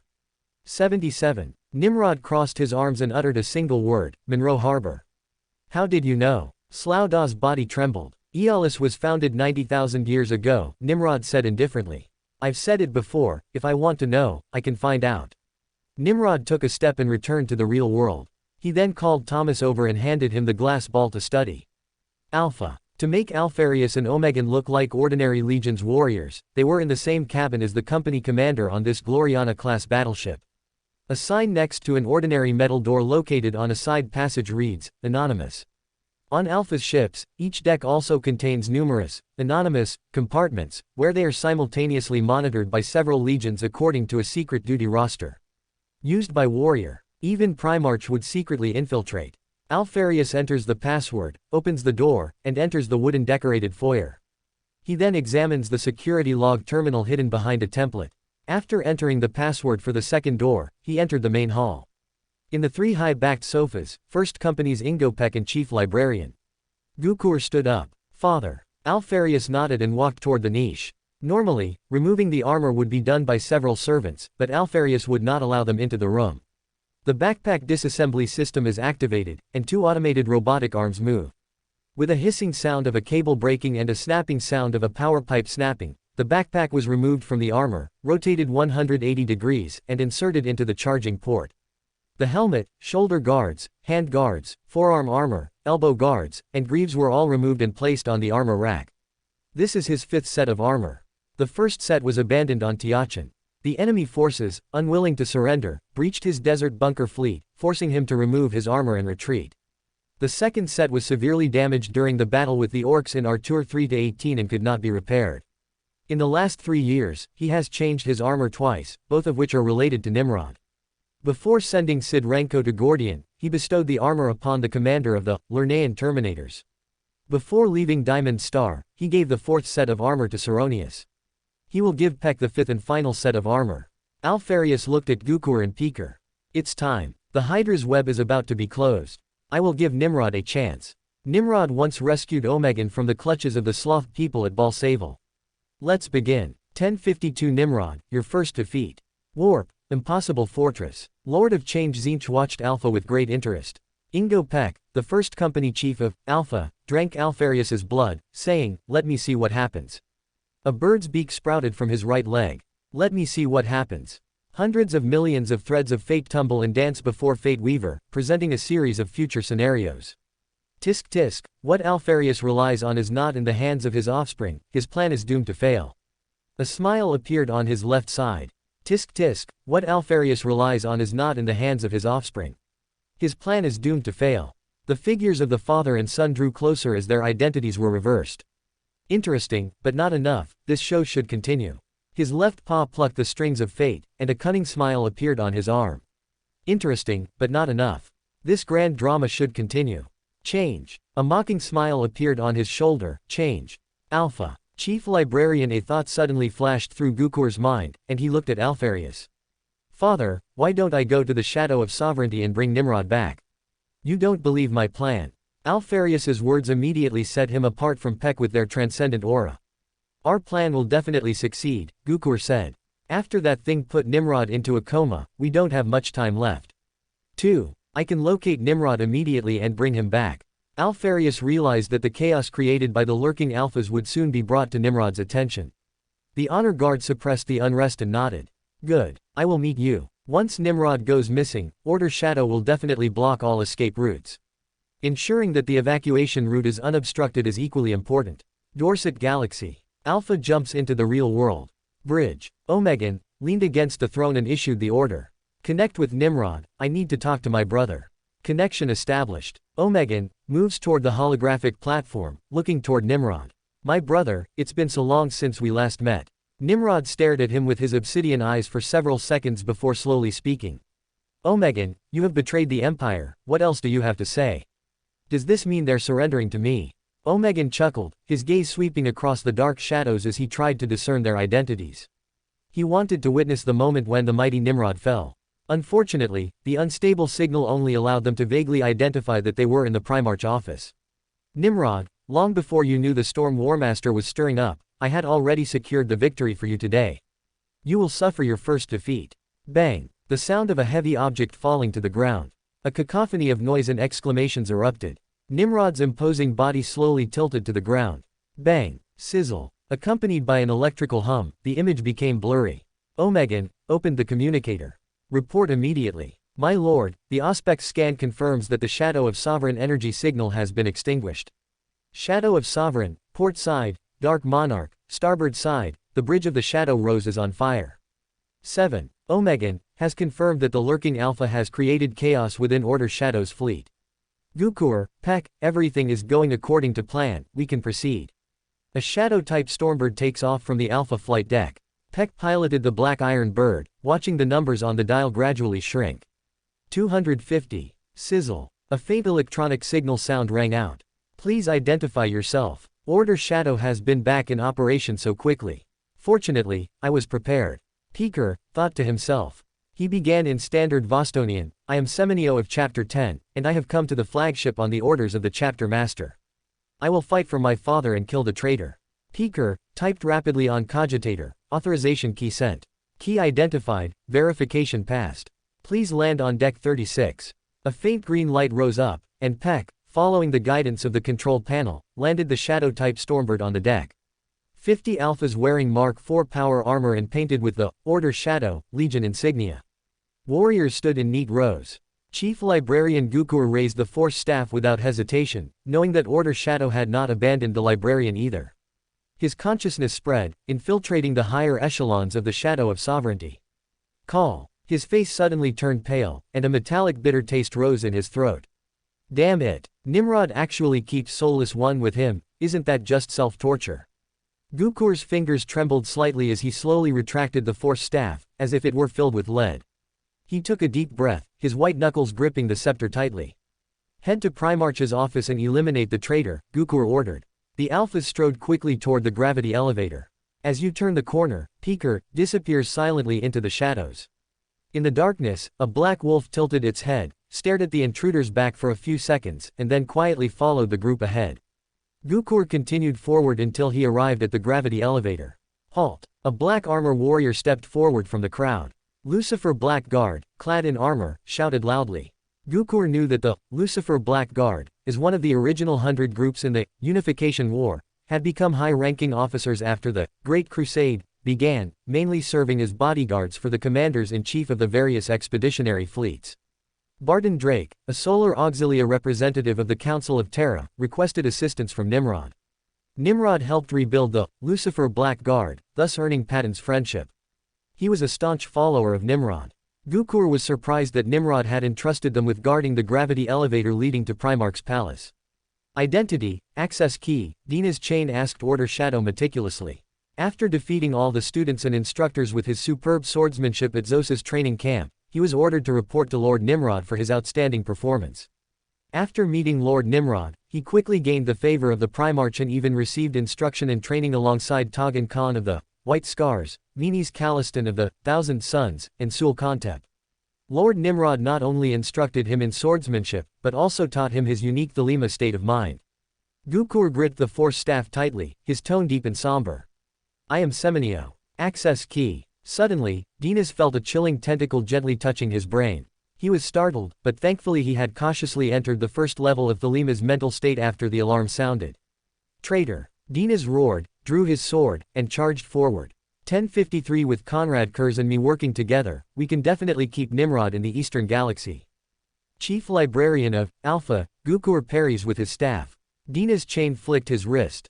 The deadly blade spun past the Force staff and pierced Power Armor's right abdomen. Gukur felt the blade stuck inside his body, and blood gushed out from his abdomen. He glanced at Lucifer's guards. Even though they were the elite of mortals, this man's sword was exceptionally swift, even surpassing Astarte's. Bolter roared and exploded, with barrages of bullets sweeping across the screen. One Lucifer Black Guard had a huge hole blown in his abdomen, while another had his head and neck blown into a pool of blood mist. Lucifer's Black Guards did not dodge, they raised their plasma guns and launched a counterattack against the traitor. The plasma jet was precisely focused onto the chests of the 4 alphas. The points of light spread rapidly, rising like suns on the dimly lit deck. In the blazing light, an alpha collapsed. Puff! As the steam billowed out, the Lucifer Black Guards, without waiting for it to cool, immediately pulled the trigger. The Ica Khan plasma gun unleashed another burst of intense heat, knocking down an alpha. A deafening roar echoed behind him as Dinas felt Lucifer Black Guard dying at several times the speed of the enemy. The alphas had a numerical advantage and overwhelming firepower. They had no fortifications to hold and were completely exposed to overwhelming firepower. When Dinas saw the traitor raise his arm, he rushed forward and, following the first rule of Osborne Via, thrust his sword straight forward. He had practiced the sword techniques taught by Lord Nimrod countless times on the training deck. At this moment, the blade pierced through the air and instantly penetrated Gukur's body. Gukur snorted. Lucifer Black Guard was strong, but that was the end of it. A bolt of lightning shot up from his palm and struck the armor. Black smoke billowed up, and charred fragments fell in a flurry. Electric snakes surged through Dinas's body, causing him to tremble violently. Dinas stared at the emerald green flame rising from the traitor's hand, his chilling gaze fixed on him. In the darkness, a high Gothic voice suddenly rang out, softly chanting hymns. A melody of tranquility gently ripples. The alphas' eyelids grew heavy rapidly, their trigger pulling speed slowed, and the bolter they had been holding slowly drooped. They fell asleep on the noisy battlefield. The psionic flames in Gukur's palm flickered erratically. Specializes in mind-body therapy, spiritualist. He focused his will and concentrated on the current battle situation, gradually pulling his thoughts, which had been mired in darkness, out of the stagnation. Suddenly, the darkness intensified, engulfing the blazing beam of light fired by Lucifer Black Guard and the psionic electric snakes that coiled around the master swordsman. Gukur turned and looked at the black wolf in the shadows. It was completely different from the giant wolves that Gukur had seen that accompanied the space wolves. It had 2 pairs of strange legs on its belly. Her eyes radiated a gentle moonlight, bringing tranquility to the soul. Stop hiding your true colors and show your true face. It couldn't possibly be a wolf, it must be a projection of the mind of some powerful psyker. What you see is the real me, very few people can see my true face, Freddy said quietly. It's a pity, you're about to die. Gukur thought of Lucifer Black Guard and immediately realized the danger. You can't trap me. His eyes gleamed with a blinding light, and lightning bolts ripped through the darkness, creating cracks in the darkness. Suddenly, darkness paused briefly, then in the blink of an eye, it swallowed up the sky full of lightning again. You are dead, Freddy said quietly. The dream shattered, and Gukur felt something was missing from his body. Bang! The body was knocked down. On the tactical interface of the Ingo Pek helmet, runes disappeared rapidly, until the 49th rune representing Gukur also disappeared. Peker frowned. How could this be? Even if Gukur and his group are discovered, they won't be killed so quickly. Gukur is a powerful librarian, it's impossible for him to be killed so quickly. Unless, Nimrod was not in a coma. The items from Assassorthir didn't work. Peck had dilated pupils, despite Assassorthir having been reliable until now. The intelligence he provided, which even the Alpha did not possess, has been verified. Corvus Corax does indeed have a plan. His powerful psychic abilities also allowed him to glimpse into Primarch's mind. But that doesn't mean he's always right, especially when the object is Nimrod. He holds many secrets. The plan failed. Peker frowned. We must retreat immediately. He ran quickly through the dark passageways, approaching the flight deck. Peker's mind was in disarray, and he was even unable to plan the perfect route. His plan, laid years ago for victory, has failed. Sid Renko, Saronius, Gukur. One by one, Alphas sacrificed themselves for his plan, and he betrayed them. Everyone. More importantly, the Cabal messenger told him that Nimrod was a variable in the future of the galaxy. He was too powerful and threatened Horus's great cause. If Horus does not win, humanity and the entire galaxy will have no future. We must not give up. Peker forced himself to break free from the frustration of failure and start thinking about a completely new plan. Suddenly, a name flashed through his mind. Konrad Kurz. Following his major victory at Istvan V, Warmaster publicly declared the enormous resource drain incurred by the war. In order to seize resources in the eastern region, Warmaster dispatched Konrad Kurz to lead the Night Lords back to Ghoul Stars. He needs abundant manpower and resources to replenish the losses incurred in the war. But Peker has seen through Warmaster's hidden purpose, and he hopes that Konrad Kurz can slow down Nimrod's progress. No Primarch loyal to the Empire could ignore the East falling into the hands of the rebel brothers or the movements of a legion. Nimrod, in particular, possesses exceptional strategic vision and controls multiple key strategic nodes. And that was indeed the case. After quelling the rebellion of the Diamond Star, Nimrod did not return to Terra. Instead, his forces turned their attention to the Ghoul Stars. With Conrad Kurz and me working together, we can definitely keep Nimrod stuck in the Eastern Galaxy. Despite Conrad Kurz's chaotic and unpredictable nature, he had no other choice. He also believed he could guide Conrad Kurz to act according to his plan. Gravity elevator entrance. Nimrod, feigning unconsciousness, arrived at the battlefield, his self-beam sweeping across the corpses scattered on the ground. Unsurprisingly, no trace of Alfarius was found, nor was the impostor who drank his blood discovered. Nimrod frowned slightly. Alfarius didn't come, my feigned unconsciousness was for nothing. He looked at Freddy the Black Wolf. Are they all? Freddy shook his head. There's one more. He left on the way. I feel that he is not powerful, at least not that powerful. As he spoke, he raised his paw and pointed at the corpse on the ground. I chose to follow him. Dinas stared blankly at the Black Wolf. Although it wasn't the first time he had heard Lord Nimrod's pet speak, it still sounded like he was listening to the myths and legends of Zos. He thought of the eight-legged ghost he had just glimpsed. It really was a myth. That was him just now. He used his magical abilities to bind the Alpha. He is definitely not a Black Wolf, he is a creature from mythology. Dinas watched the imposing figure approach, and only Lord Nimrod would have such a mythical creature as his follower. Nimrod stared at the corpse, his eyes flashing with light. Gukur. Despite being a high-value target, ranking 5th in Alpha, after the twins Primarch, First Company CEO Ingo Peck, and Macias Herzog, he still fell short of expectations. In particular, he also acted in a play. He intended to lure Alfarius out of darkness and kill him himself. Could the person Freddy overlooked be Alfarius? Normally, Freddy would not be unable to detect Primarch's powerful aura, but if Alfarius and one of his offspring swapped bodies, it was indeed possible to temporarily deceive him, especially if Gukur himself performed the act. Beep beep. A buzzing sound rang out. Nimrod pressed the communication bead. My lord, flight deck report. An Alpha has suddenly appeared, stolen a Shadow-type Stormbird, and fled. That deck is not within our encirclement. In fact, in order to lure Alfarius into the ambush, he did not deliberately set up an ambush, everything was faked as a sudden attack. Moreover, even within the encirclement, Nimrod did not believe they could hold off a Primarch. Especially considering that Alfarius might have various strange devices on his body after collaborating with Cabal. After breaking through the blockade, Stormbird disappeared.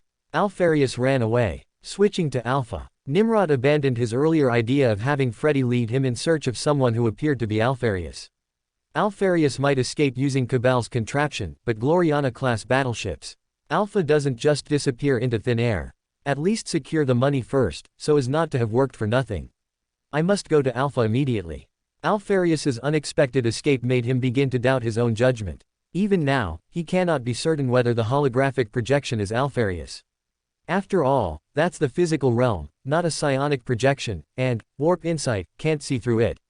1054 Whose favor is it? Alpha. Omegan's communicator beeped, and upon discovering it was an encrypted signal from Ingo Peck, he immediately answered. The plan has failed. Retreat immediately. Omegan, listen to the beeping dial tone. Nimrod did not fall. Impossible. I saw it with my own eyes. Omegan flashed through the scenes of the previous holographic projection. His eyes suddenly widened. I didn't see Nimrod fall with my own eyes. Could it be that he was faking it? He saw through our years-long plan and even devised a trap in an instant. Omegan felt a chill run down his spine, his life support system seemed to have failed. He switched communication channels and said, retreat immediately. Omegan rose from its throne, leapt to the holographic strategy table, and intently watched the holographic image. The rolling runes first caught his eye. The shadow of sovereignty energy readings were rapidly increasing. Reactor restart, void shield restart, physics engine ignites. If chaos is successfully created and the plasma reactor is paralyzed, shadow of sovereignty cannot possibly resume operation so quickly. It really is a trap. Omegan's gaze swept over all the black ship runes. He was glad that he had already executed the retreat plan, allocating all the power to the engines in advance and maintaining high-speed travel within the star system without needing to accelerate. Alpha has distanced itself from Order Shadow's ships. Lord Omegan, the captain's voice rang out. The enemy ships are accelerating and are heading towards us. The optimal route is expected to allow for an interception time of 5 hours. Scarlet bands of light appeared on the holographic strategy table, one of which was marked as dark red. Omegan examined the course of each Order Shadow ship one by one. The dark green runes in his mind kept moving and changing, and the Order Shadow warships changed course accordingly. Omegan raised his hand and quickly traced a winding, snake-like trajectory on the holographic image. Please confirm the evacuation route, Phase 209, tilt angle 3. The helmsman's voice came through. Omegan re-examined the retreat route. His planned evacuation route leads to both Mandeville points, passing through 6 asteroid belts and 47 gas belts. He can change direction depending on the situation, and he can also hide inside the gas cloud. The pursuers will not only be hampered by the complex void environment, but will also need to invest 10 times more resources to intercept and blockade them. The Order Shadow fleet cannot deploy a fleet of this size in a short period of time. C-18 Gas Cloud Band. 12th Chapter's Relic-class battleship Tanith Clown. Chapter Master William Wood named his flagship Clown not only because he was once a clown, but also because Clown was the star of Tanith's major festivals, especially the King's Day performance. Clowns often appear in various alien forms that were defeated by the Black Emperor's forces, including orcs from the Wheel of Fire and anemone-shaped Midu people from the Colonnade. The entire warship was shrouded in darkness, with the illumination from the lumen strips barely sufficient for the accompanying officers to see. Tanith the Clown's reactors are maintained at minimum power, ensuring only the operation of essential systems such as life support and auspex. Fortunately, the heart of this ancient warship has long been replaced with a punishment-class reactor, a feature only found in Order Shadow and Iron Hands. Even at the lowest power level, it can ensure the operation of most systems within the ship. William stared at the approaching dark green runes. A stroke of luck. My chance has come. He turned on his communicator and issued commands in the chapter channel. Alpha is heading towards our ambush zone. We must win the Gloriana-class battleship for the Black Emperor. You have recently heard the truth, and now is the time to prove that you are qualified believers of the true God. Calculate all factors: distance, engine startup time, heading, speed, William emphasized. Determine the full power startup time of the punishment-class reactor while ensuring that Alpha cannot get rid of us. Beep beep. A series of reports scrolled across the video screen. William pulled a sovereign coin from his waist, his gaze fixed on the countdown. 1 hour 33 minutes and 52 seconds. His eyes darkened rapidly, and he silently recited in his mind. Countdown complete. Ready to fully activate the punishment-class reactor. Begin operations to seize Alpha. When William flicked out the sovereign coin, his palm outstretched. Snap. William looked at his palm. The portrait was facing upwards, signifying affirmation. He silently repeated to himself, the operation to seize the Alpha will be successfully completed. After receiving a positive result once again, Marionettist strode toward the dedicated flight deck. On the Alpha bridge, the Omegan sits firmly on its command throne. The dark green runes swept across the asteroid belt, leaving the 13 black warships behind. Stars of varying diameters drifted and intertwined, slowing down Order Shadow's pursuing warships. Omegan leans on its throne, gazing at Mandeville Point, which is less than 20,000 kilometers away. He closed his eyes slightly, and his 2 violently pounding hearts gradually calmed down. Finally free from the Order Shadow. The piercing alarm shattered the brief silence. Omegan suddenly opened its eyes and looked up at the projection on the holographic strategic table. A crimson beam of light shot towards them and struck the Gloriana-class battleship. Lord Omegan, there is a fire on deck B-36 on the starboard side. Omegan followed the crimson trail and looked toward the attacker. Although the void shield of the Gloriana-class battleship was not operating at full power, it could overload the void shield with a single attack, a firepower that even the main lance array of the Imperial-class battleship did not possess. A black, phantom-like ship emerged from the gas cloud, its hull gradually taking shape. Relic-class battleship. There is an ambush. Did Nimrod anticipate that I would take this route? Omegan looked toward the asteroid belt. 14 warships had already bypassed the void celestial body and were in pursuit.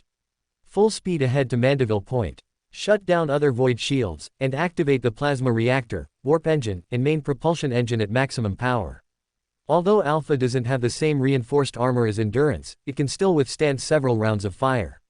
As long as the key components are not damaged, the evacuation can still be successful. Omegan gripped the handrail tightly. Now it's up to fate to decide who gets the better of them. Fire broke out on deck D-52 on the starboard side. The plasma reactor chamber has been hit, and the 3-layer void shield is overloaded. The main engine room has been hit, and the 4 layers of void shield are overloaded. Quote, Omegan watched the beams of light, igniting the Alpha, but fortunately the enemy's attacks missed time and time again. Tanith on the clown, William looked at the video screen above the flight deck. Alpha Commander's decisive action rendered his interception plan ineffective. Beep beep. William turned on the communicator. My lord, warp readings detected. A warship has jumped to a real-world anchor point, which coincides with the location of the Alpha's advance at Mandeville Point.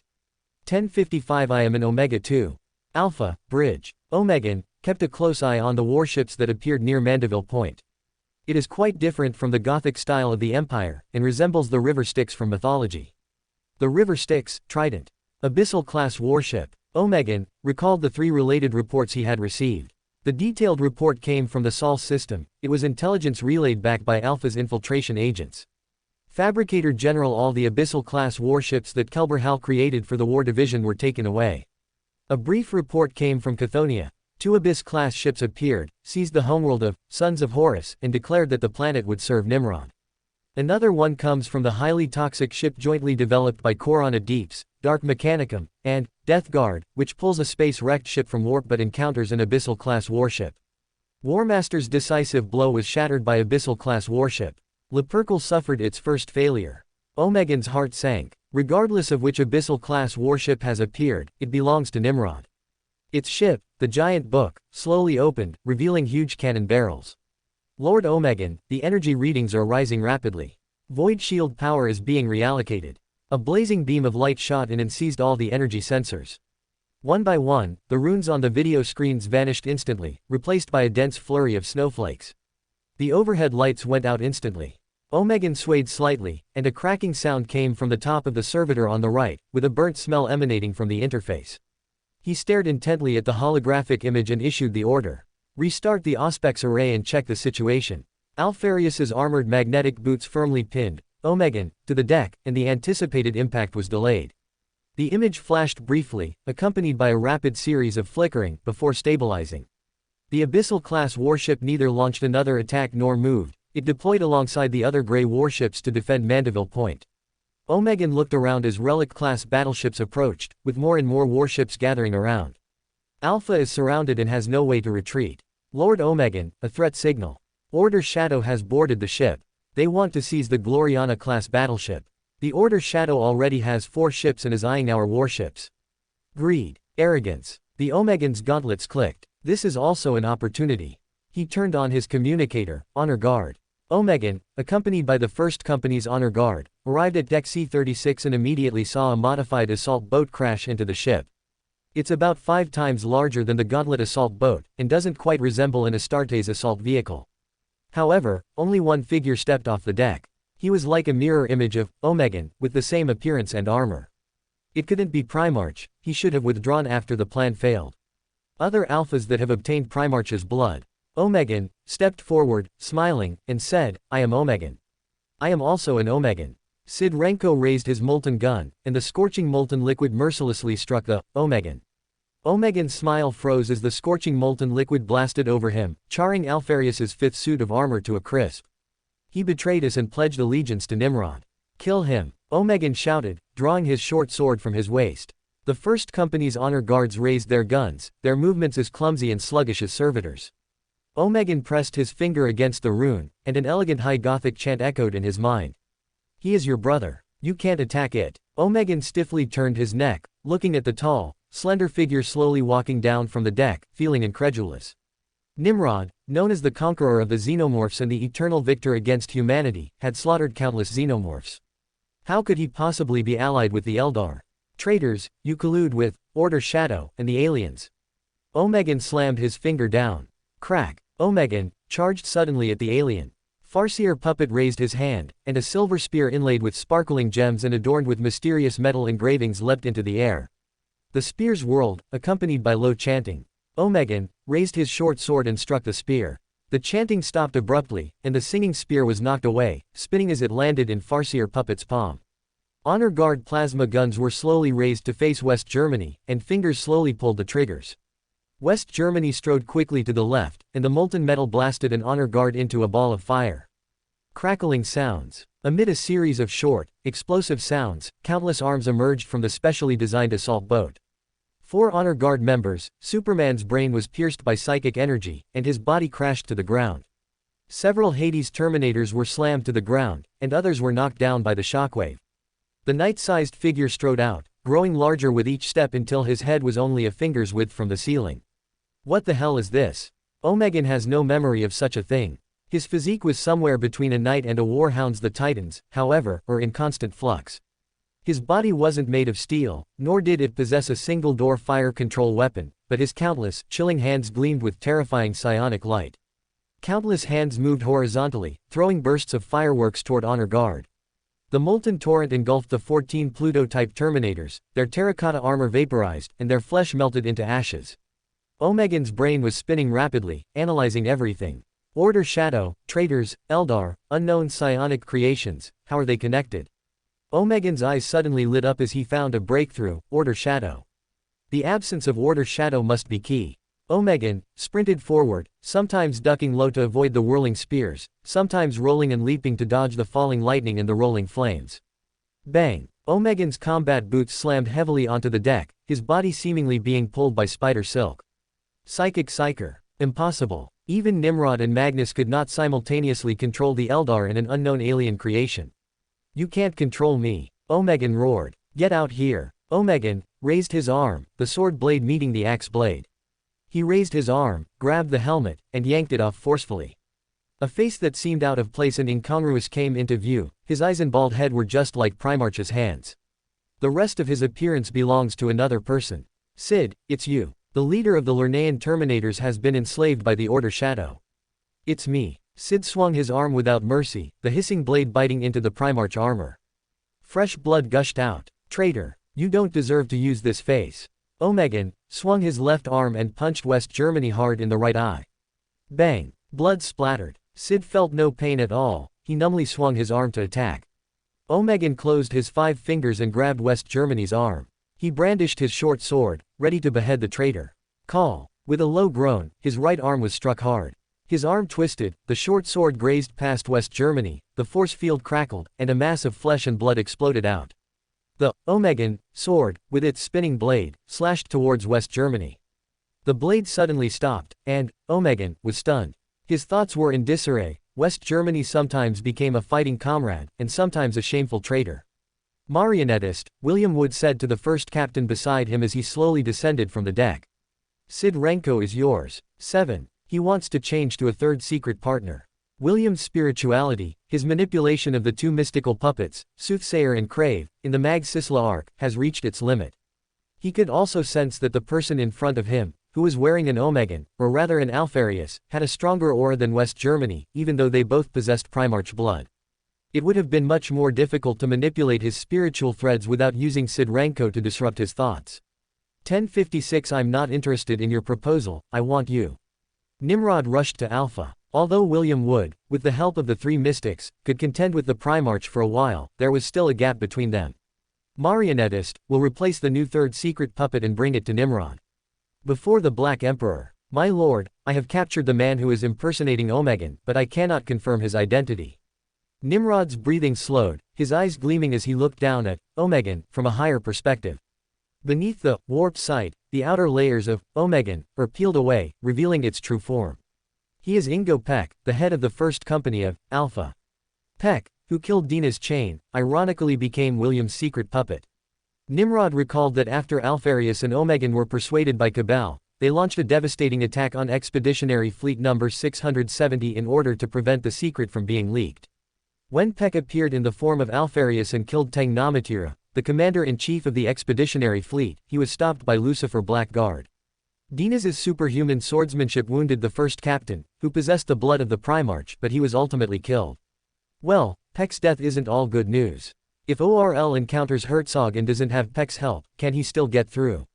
Nimrod recalls that ULR Patson's team embarked on their journey to Terra, encountering numerous monsters and demons along the way. They traveled back to ancient times and encountered the Men of Iron. They encountered Devil's Ambush and Warp. One of the dangerous enemies is Machias Herzog, the captain of the second company of Alpha. Just as they were about to be killed, Peck suddenly appeared. Peck and Herzog had completely different ideas. The first captain of Alpha killed the captain of the second company. Nimrod gathered his thoughts and praised with a smile. You defeated the number 1 under the twin Primarch, which is admirable. It is all thanks to you. William knelt on one knee and said abruptly, the Alpha almost got away, but fortunately Nathaniel arrived in time. By my lord, I have captured the Alpha, and I offer it to you. Nimrod helped William up. You've succeeded. The 11th Legion now has 5 Gloriana-class ships, at least 3 more than any other legion. The Dark Angels once possessed 3 Gloriana-class warships, but the Abomination Exemplar crashed onto a satellite during the Second Randan War. It was subsequently separated by Mars and, based on an agreement, converted into a battle mothership. Now, it is the blood of war in Chapter 10. From now on, Alpha is your flagship. Faceless is similar to how Alphas change their appearance using psychic magic. The ship's stealthy structure is also suitable for, faceless, concealment of identity. William was taken aback, realizing that the Black Emperor had an even more powerful flagship. Our Lord has always rewarded those who have rendered meritorious service. Thank you, Lord, for this gift. I will certainly make good use of Alpha to serve you. Just as Nimrod was about to speak, he suddenly felt something ethereal and elusive hovering around him. He suddenly ascended into the 3rd level of Magnus, his consciousness spreading outwards. Call. The swirling yellow-green gas came into view. The Mentor of Disorder gazed at the faint, spiritual light that flickered within him. I almost forgot about you. He took a step forward, his boots landing on the ground, leaving the entire deck behind. Bang bang bang. Amid a series of explosions, he arrived at a cabin with a sign that read, Anonymous. Nimrod's left arm hand of order, the power fist, emitted a golden light. A yellowish-green gas suddenly filled the space in front of him, swirling and tearing at him simultaneously in both the realms of reality and illusion. Nimrod's body trembled slightly, and his legs suddenly felt weak, as if he had just gone through a great battle. He exited the 3rd level of Magnus and switched directly to the 3rd level of Thelema state of mind. Golden light shot out from his spine, merging with the golden gauntlets. Hand of Order crashed down. Boom. The great door exploded, and steel fragments were blasted into pieces by the disruption field. Slurp. An invisible, transparent aura shot forth, striking Nimrod's mind like lightning. Nimrod pushed Thelema state of mind to the 3rd level, took a step, and came to the foot of the bed. He stared at several digital devices haphazardly connected to a palm-sized glass sphere filled with swirling yellow-green gas. The creature that inhabits it is a small, thin hand with 7 fingers but no thumb. Antideers. Alfarius called him a Ceciltier. A series of bubbles emerged from the yellowish-green gas, and the translation device at the bottom of the sphere creaked. Nimrod, I have a proposal. I am Cabal's messenger, Cabal. Mentor of Disorder. Nimrod stared at the golden spiritual light. It really is a potion ingredient. The mind, influencing Alfarius to sabotage the Super Raven Guard project. Could it be a visionary pathway? The potion ingredients for Sequence 4, Manipulator. I'm not interested in your offer, but I'd like to know where your home is. Since these are potion ingredients, Nimrod is naturally not satisfied with obtaining only one potion ingredient. He knew that the Antideal's home planet was a giant gas planet on the northern edge of the galaxy. Their physical structure is inextricably linked to the geological features of the planet. The sensory organs of the Antidiers were black, shimmering lines on pale flesh, because normal senses and limbs were unsuitable in a high-pressure, high-gravity environment. The glass sphere bounced up and down, the gas inside churning, and the translation device emitted a series of incomprehensible, piercing sounds. What do you want to do to our homeland? Nimrod shook his head. What I want are you, Antideal. How did you know? Nimrod raised his arm, pushed forward, and shouted in the Dun language, imprisonment. A highly viscous, transparent liquid clumps around a swirling glass sphere, its depths shimmering with bubbles of different colors. With a wave of his hand, the amber-encased glass sphere rose slowly. Click. The connecting wire broke, and the amber fell into his palm. Black mist rose from his palm, engulfing the amber, and fell into the 1st level of the Nation of Disorder, an empty palace. I originally intended to take advantage of the situation, but since the Antideals are potion ingredients, I have to take the initiative. Although Nimrod had previously considered attacking Cabal, Slaudah's will was too strong, and he was never able to find out Cabal's whereabouts. Similarly, he also failed to gain access to the Black Library. He knew about Soothsayer of Ulthway's Ark. Eldred Ulthrin will soon begin his attack on Cabal. Uslan viewed Cabal as a threat to the galaxy, believing its path to destroying humanity and killing the Chaos Gods was nothing more than a hopeless sacrificial ritual. Indeed, those racial gods or chaotic minor gods depend on faith. But the 4 vendors depend neither on any intelligent being nor on any emotional being. The extinction of humanity may temporarily affect the power of the four vendors, but they will not perish. They can still draw strength from the emotions of other beings. Yuslan hoped to help the Empire rise and become a line of defense against chaos before the Eldar's resurgence. He assisted Vulcan in returning to Terra to defeat chaos. He also recruited the loyalist word-bearers Batusa Narak to help eliminate the Cabal members. During the Great Birthday celebration, they joined forces to eliminate most of the Cabal leaders and their agents. Yuslan finally declared in the 32nd millennium that Cabal no longer existed and that their path to conquering chaos had failed. Nimrod originally intended to follow Yuslan and collect some spoils. However, now that we've discovered the antidote or ingredients for potions, we must get them before Yuslan does. First, try to dig out the location of their home planet from the mines of Asirath. Even though he is skilled in mind control, he is likely an ingredient in the manipulator potion, which allows him to temporarily resist. Angron is going to ascend to a higher rank next year, and even if I don't succeed in becoming an Earl of the Fallen, I still have Fulgrim as a backup, and I can also claim the Die of Prophecy then. Greater than 1057. The fragment of Magnus's soul is in the urn, bring it back with Camille Savani. The purple gold eagle shuttle, following the flight controller's instructions, slowly descended onto the flight deck of the Shadow of Sovereignty. Inside the cabin, Kalyan Zavin had an unusually large sword hanging at his waist. When the blade is not drawn, the most eye-catching decoration is the eagle claw carved from ebony at the hilt. It is not a reflection of the Palatine Aquila on its chest, but rather the claw of the spirit that was pierced through the heart by an enemy warrior during the Battle of Jupiter. This led to the rebellious Jean Father, who had been a warrior in the Great Crusade before his return, being sent back to the Expeditionary Order in Terra. This dueling sword was also modified from the claw of the spirit. Kalyan raised his head high. Lord Vespasian, will Lord Nimrod truly accept us? Dorn doesn't trust us at all. When I was working for the Sigillite, his agents were always monitoring us. Tower Wiz went through countless hardships to pass the test. After the outbreak of the War of Division in Mars, Kalyan heard that Vespasian and Lucius had dealt a heavy blow to the rebels, so he left the Ranger Knights and chose to fight alongside Lord Vespasian. Upon returning to Emperor's Children, Kalyan was quickly promoted to captain of the Honor Guard under Lord Commander. Lord Dornay is meticulous, while Lord Nimrod is much more flexible and adaptable. As you can see, Lord Nimrod gifted Nathaniel the powerful Abyss-class battleships. A moment later, Vespasian and Nathaniel Garo of Dusk Raiders arrived together in front of the Primarch office.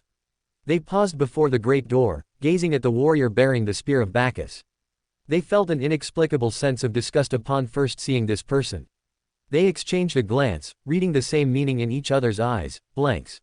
Rumors suggest that Lord Nimrod also has a similar system of blanks to the Sisters of Silence. It's surprising that Lord Nimrod, the powerful Psyker, trusts them so much. Lord Nimrod will also accept us. Come in. The deep, majestic voice seemed to emanate from the heart of a mountain. Before their brains could process it, Nathaniel and Vespasian's bodies had already moved in accordance with the majestic voice. Nathaniel looked toward Lord Nimrod, who was leaning against the throne, unlike Jean Father, who was shrouded in a somber hood. He was like the rising sun, dispelling the gloom of the past few days. Vespasian gazed at the towering, marble-sculpted figure. He and Jean Father were both perfect, yet vastly different. The father had snow-white hair, while Lord Nimrod's short black hair stood straight up. Lord Nimrod's body was more robust, with every part exuding power. Lord Nimrod. Nathaniel and Vespasian bowed respectfully. Nathaniel, Lucius told us that the adults would lead us to fight against the traitors. Nimrod stood up with a smile and walked up to the two of them. Nathaniel, I still remember when I commanded the 14th Legion and wielded the colonnade. You fought valiantly in the Battle of Zaverici, and were the first to storm the alien fortress. As I read the briefing, I couldn't help but admire your heroic fighting spirit. I didn't expect you to still remember me. At that time, the combat company commander was Barrison, who was just an ordinary sergeant. He never expected that Lord Nimrod would take notice of him. Of course, I am very happy to fight alongside you again. He turned to Vespasian naturally and said, I have heard Akerduana and Lucius praise you as a commander of high moral character and with the ability to lead beyond the Great Wall. We couldn't fight side by side in the past, but now we have the opportunity. I invite you to join my war council and offer me advice, the mentor of disorder said with a smile. Nathaniel and Vespasian were taken aback, not expecting that Lord Nimrod would not only not scrutinize them, but would immediately entrust them with important tasks. Lucius didn't lie to us, Lord Nimrod truly trusts us. It is our honor, and we will do our best to live up to your trust. I would like to introduce you to 3 other colleagues. Menes Caliston, the platoon leader of the 4th Fellowship of the Thousand Suns, Sul-Khantep, the master of the Pirate cult, and Tagan Khan of the White Scars. After the 5 greeted each other, Nimrod gestured to Arsenadun. Primarch's attendant raises his staff, projecting a holographic image. Nimrod looked around at the 5 people. Horus has sent Conrad Kurz to conquer the Eastern Galaxy. He wants to seize the manpower and resources of the Ghoul Stars to supply his cause. Our goal is to seize the Eastern Galaxy. Of course, our enemies are not only the Night Lords. As you have seen, Alpha is also secretly plotting a conspiracy. Tagan suppressed the title, My Lord, saying, with your leadership, we will surely win. Kamati Sona. All Astartes librarians were aware of this psychic prison, although the Order of Silence never publicly acknowledged its existence. They never denied it. Its exact location is unknown even to Primarch. Only high-ranking members of the Order and the Emperor know it. It is located on the outermost edge of an extremely remote, unnamed galaxy, orbiting a dying star, completing one revolution every 243 years. Its main structure is a hall that is hundreds of meters wide and high, with numerous niches adorning the black vaulted ceiling. The only source of light comes from the walls themselves. Each narrow cell was crammed with 1,000 prisoners, their necks tightly bound by black metal rings. It is heavier and more terrifying than it looks, leaving every wearer in a state of numbness and sluggishness. Many prisoners wandered aimlessly. Most of the people trapped here are mentally broken and have even forgotten who they are. Marika, Marika, Lemuel Gaumont kept repeating in his whisper, reminding himself not to forget his most cherished memories. Tiskas Kaya looked at Camille Savani, who was tightly clutching an urn of ashes beside her, and said, My dear, it's a good thing you're here with me, otherwise I would be constantly chanting your name.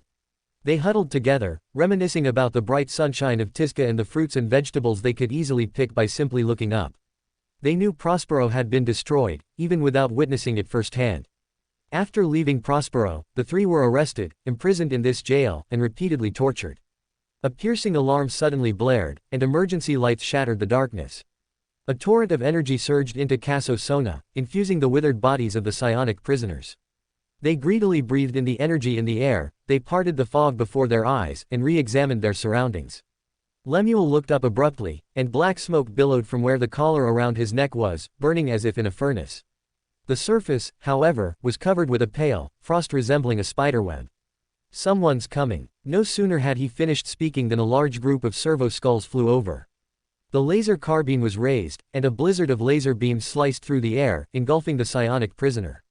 A psyker angrily raised its head, unleashing a blinding torrent of light from its hands, blasting the servo skulls into countless fragments. Servo skull surrounded psyker, and the stun gun released a torrent of electricity until he collapsed to the ground. Click. Lemuel's collar snapped, followed by a series of popping sounds. The psykers unleashed bolts of lightning, blasting the servo skull to pieces. Amidst the psionic storm, several figures swiftly charged in. They are the Kami of the storm. Wherever they pass, the storm is extinguished. With weapons pressed against their shoulders, each time they pulled the trigger, they took a life.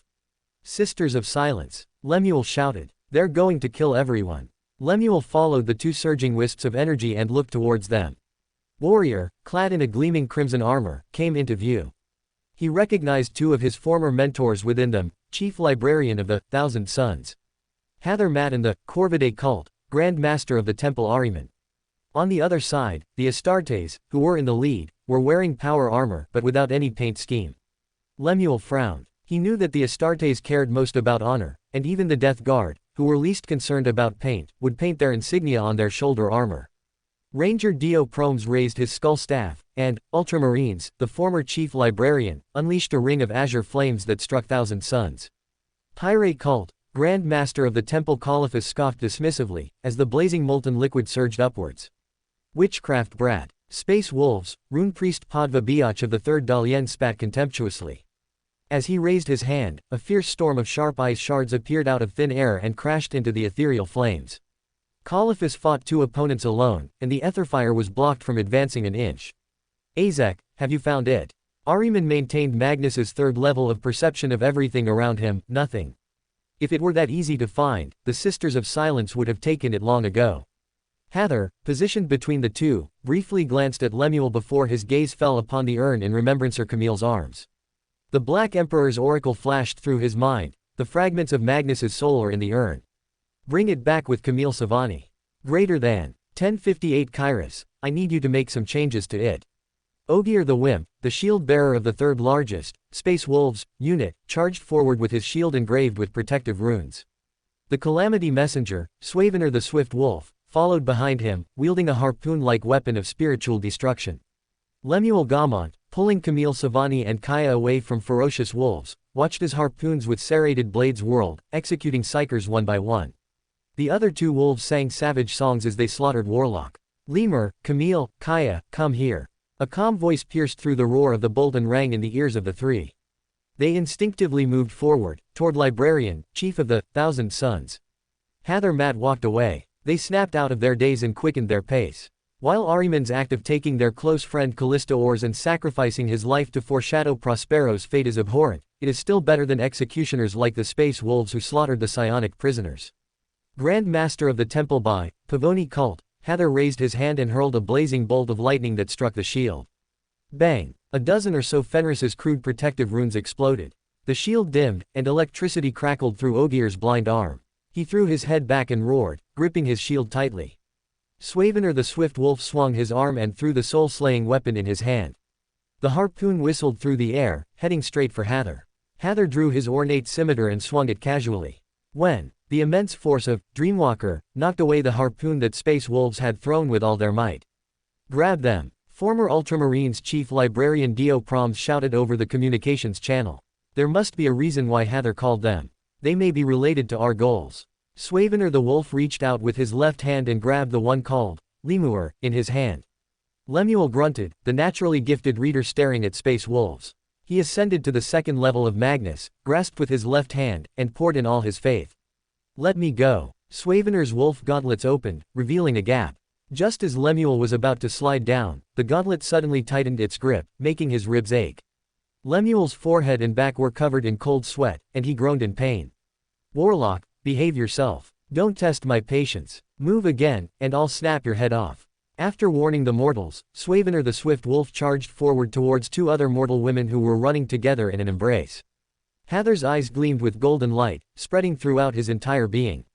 He uttered a psychological suggestion. Wild Wolf, stop. Swavener the Wolf stopped in his tracks and stood there, stunned. A wave of heat rolled by, and electric sparks tore through the air. Amidst the thunderous roar of the bolts, he stood there, as if he had been cut off from the battlefield, stunned. Lemuel stared at the stunned wolf. Teacher, Hather, his mental power is so strong. Hather's face was slightly pale, and he felt a tingling pain in his sun acupoint. He looked at the two mortal women who had come to his side, and thought, finally, my lord's task is complete. Hather raised his hand and took the urn from Camille's hand. Give it back to me. Camille screamed. You killed Callus Tower and now you want to take her remains. Camille, I'm sorry, but I have to retrieve my father's remains, Hather said. What? Ahriman looked at the urn in astonishment. How did you know? His gaze fell on the large book at Hather's waist.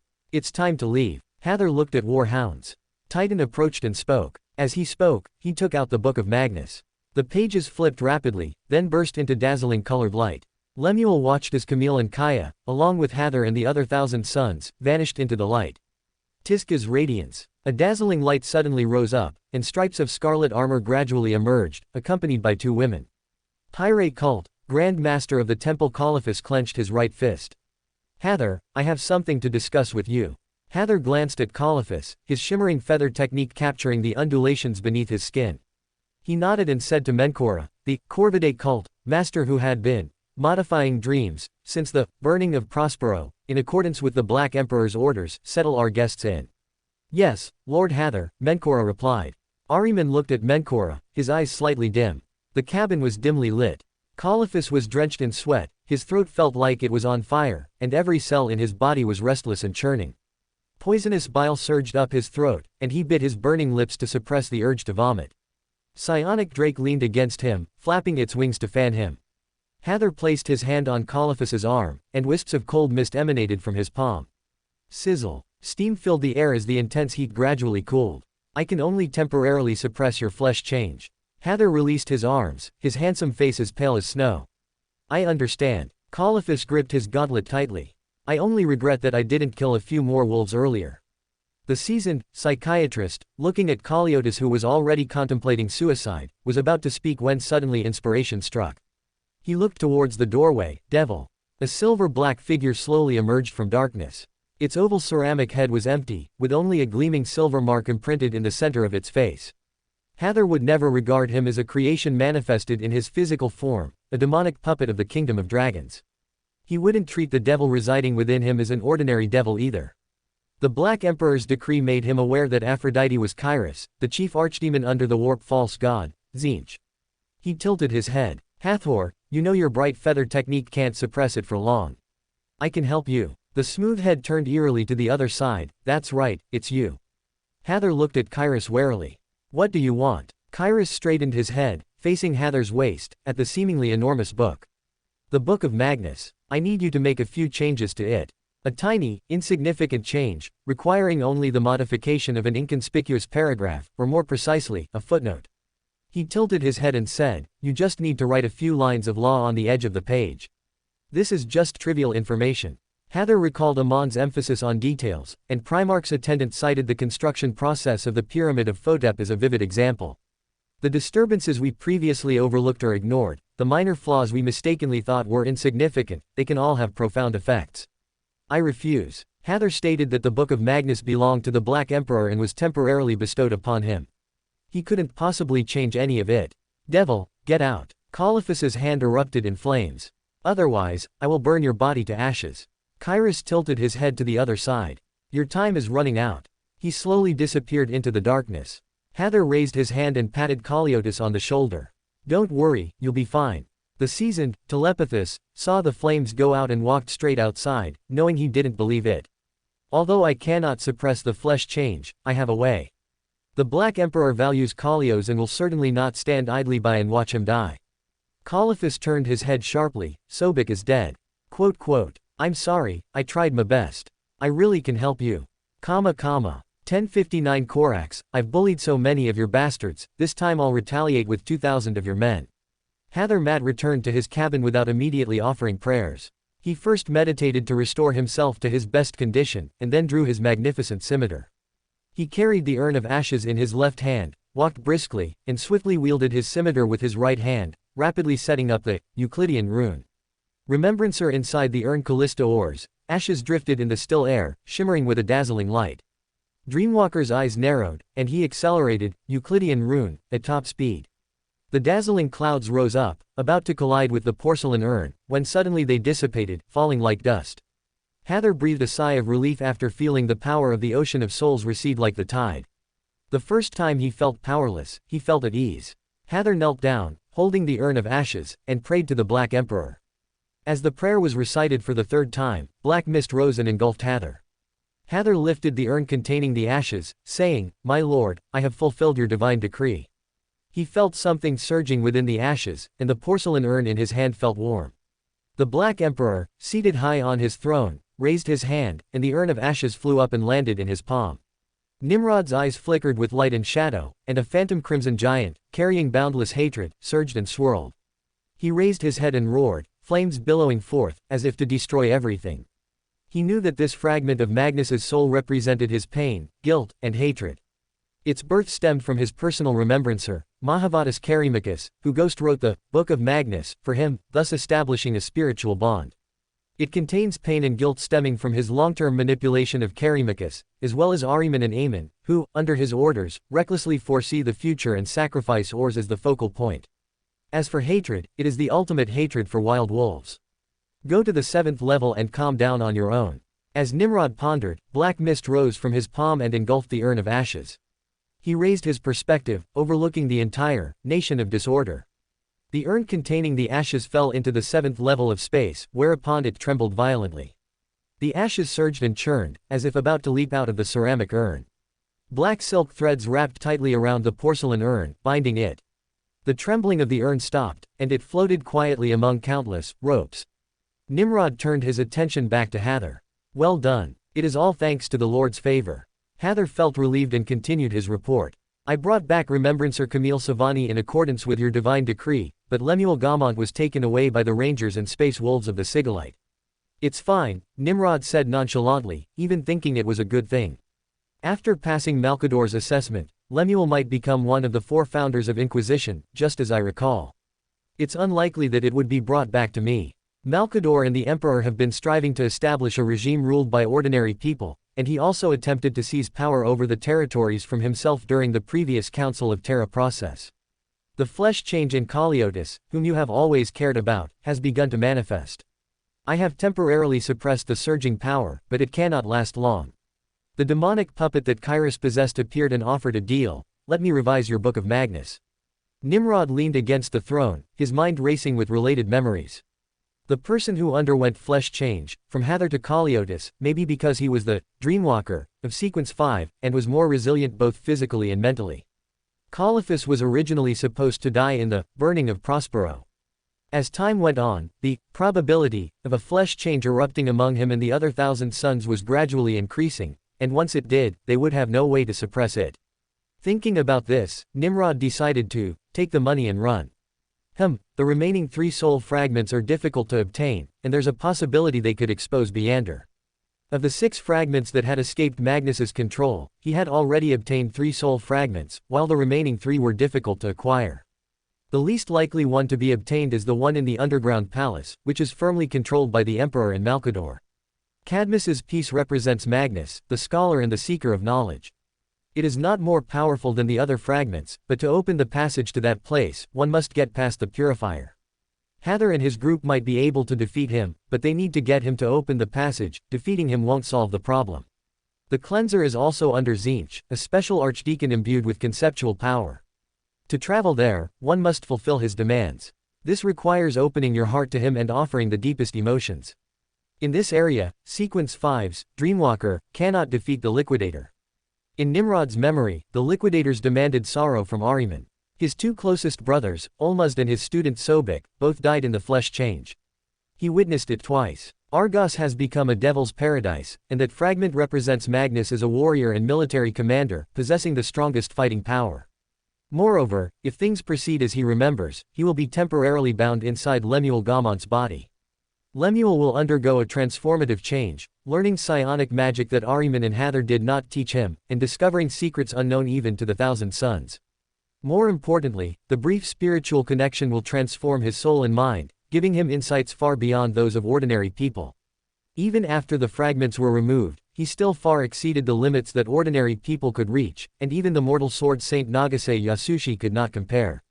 Most importantly, the long-term disappearance of the urn would be noticed by Ahriman and others, who would then suspect Hathor.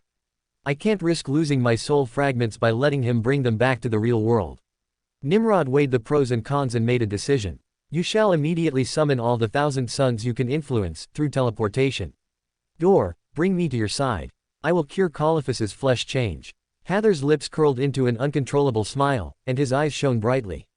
Follow your will. Nimrod sent Hathor back to the real world, and just as he was about to return to the shadow of Sovereign, he heard a phantom prayer.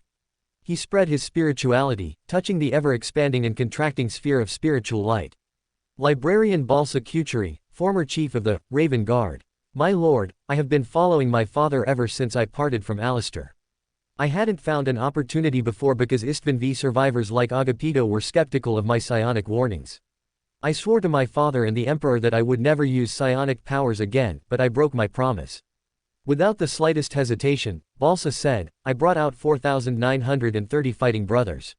Barsado saved over 6,000 Raven Guards. Nimrod recalls that Corvus Corax brought almost all 80,000 Legion soldiers to Istvan V.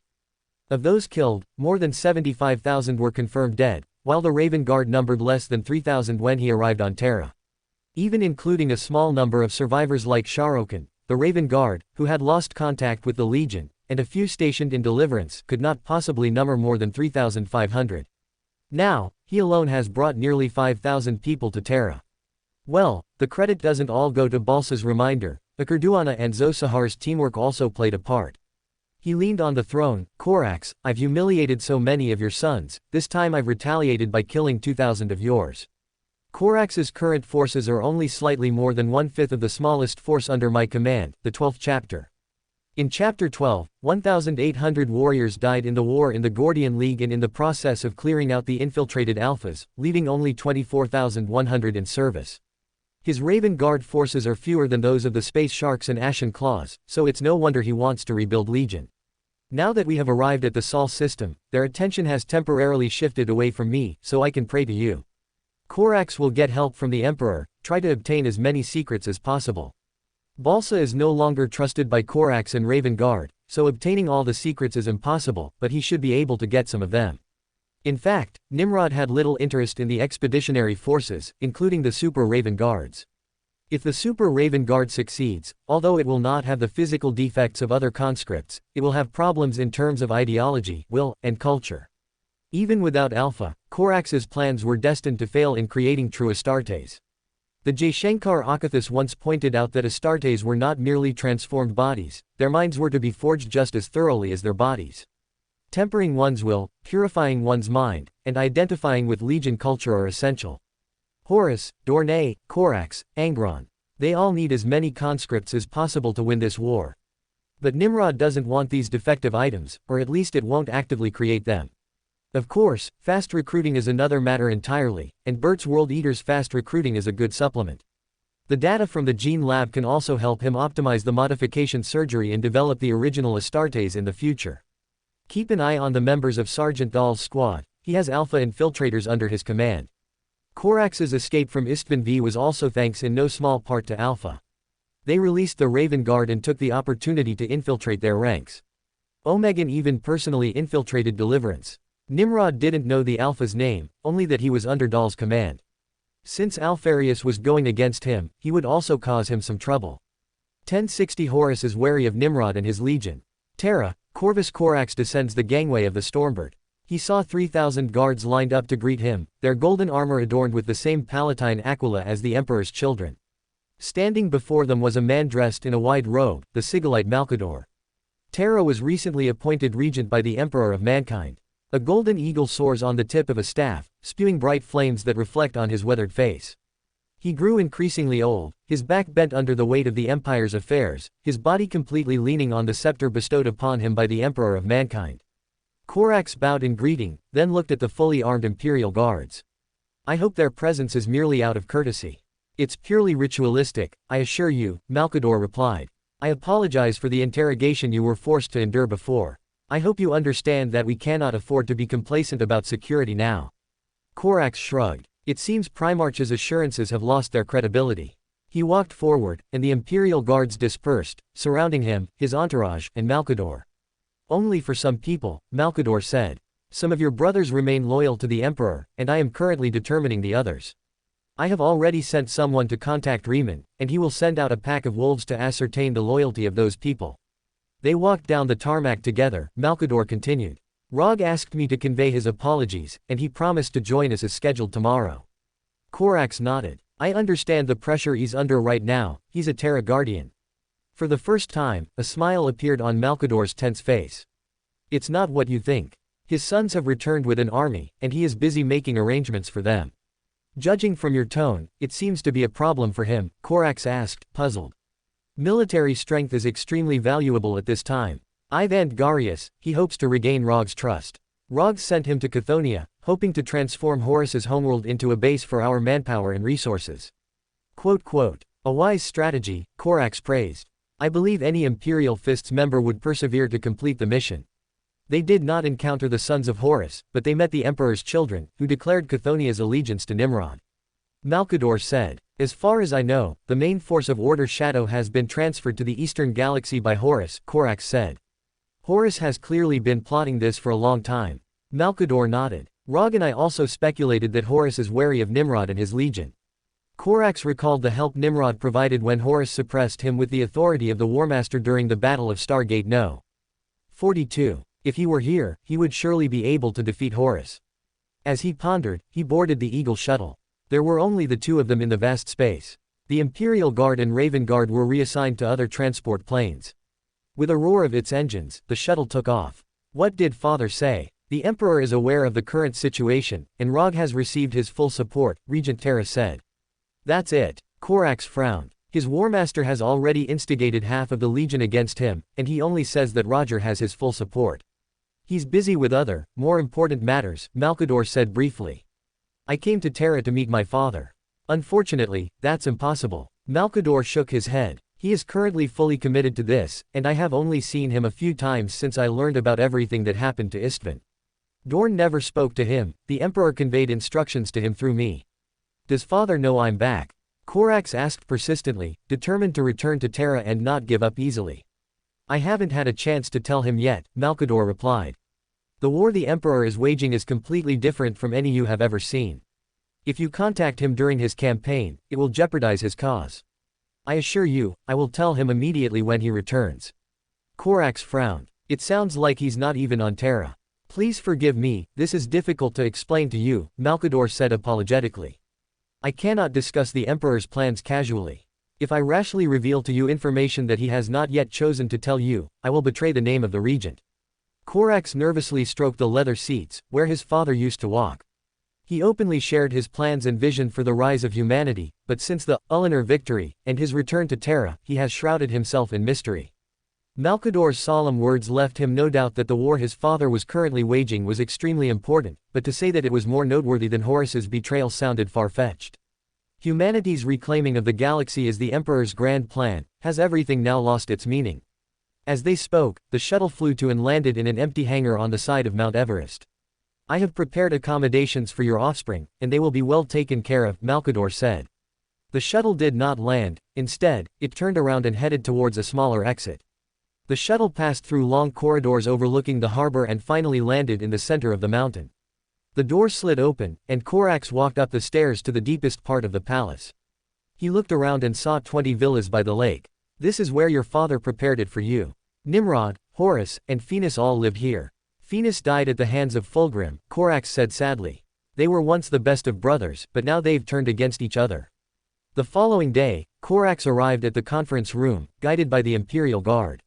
The door opened, and he saw Roger Dorn's white hair cut short, thick, and sharp. A crimson cloak hung down to his ankles, and a fang-shaped chainsword hung from his belt, with a bolter holster inside. Brother. The two Primarchs shook hands and greeted each other. Dorn looked out the window. Your entourage has been settled in the new garrison not far away. We have other houses that can accommodate several thousand people once your other descendants arrive. Corax raised an eyebrow. You want me to transfer Ravengard here? Where else can you go? Dorn asked. You don't have enough manpower in Deliverance, while Terra needs every warrior, at least until one of Nimrod, Robert, and Ryan returns. Corax shook his head. You're making assumptions. I won't be trapped in my hole like a mouse. You know how we fight. Ravengard has never been good at holding trenches. We need Operation Libertas. Absolutely not, Dorn insisted. Whether you agree to my arrangements or not, your legion must remain here to reinforce Terra's defenses. Horus will inevitably attack Terra, and our primary duty is to protect Terra. How much damage do you think your 5,000 men can cause? I don't care what you think either, Corax said sharply. My oath belongs to my father, not to you, nor to Malcador, who has only recently become regent. Unless my father personally orders me to do so. After he finished speaking, he strode towards the doorway. Where are you going? Dorn shouted. Go see your father. He won't see you, don't bother him. Malcador shouted. Corax opened the door and shouted to the Imperial Guard, take me to the Emperor. The guards looked at Malcador. Malcador walked up to Corax and said, You're being very irrational right now. Calm down. Dorn reached out to pull Corax away. Corax shook off his hand. I am the Primarch of the Raven Guard. I am a son of the Emperor. I have the right. Take me to see him, or I'll go myself. Dorn's hand slid to his waist and gripped the hilt of his sword. Enough. I will not allow any conflict to break out in my palace. Corax and Dorn both looked at Malcador, whose voice was different from his usual gentle tone. His voice was deep and resonant. His eyes shone with golden light. His face radiated a warm glow. His lips moved as if detached from the rest of his body. Father. Dorn knelt on one knee and bowed his head. I'm sorry I started this conflict. Aren't you ashamed? Malcador asked, his eyes fixed on Corax. I'm so sorry. Corax knelt down on one knee beside Dorn. Malcador stepped forward and placed his hand on Corax's head.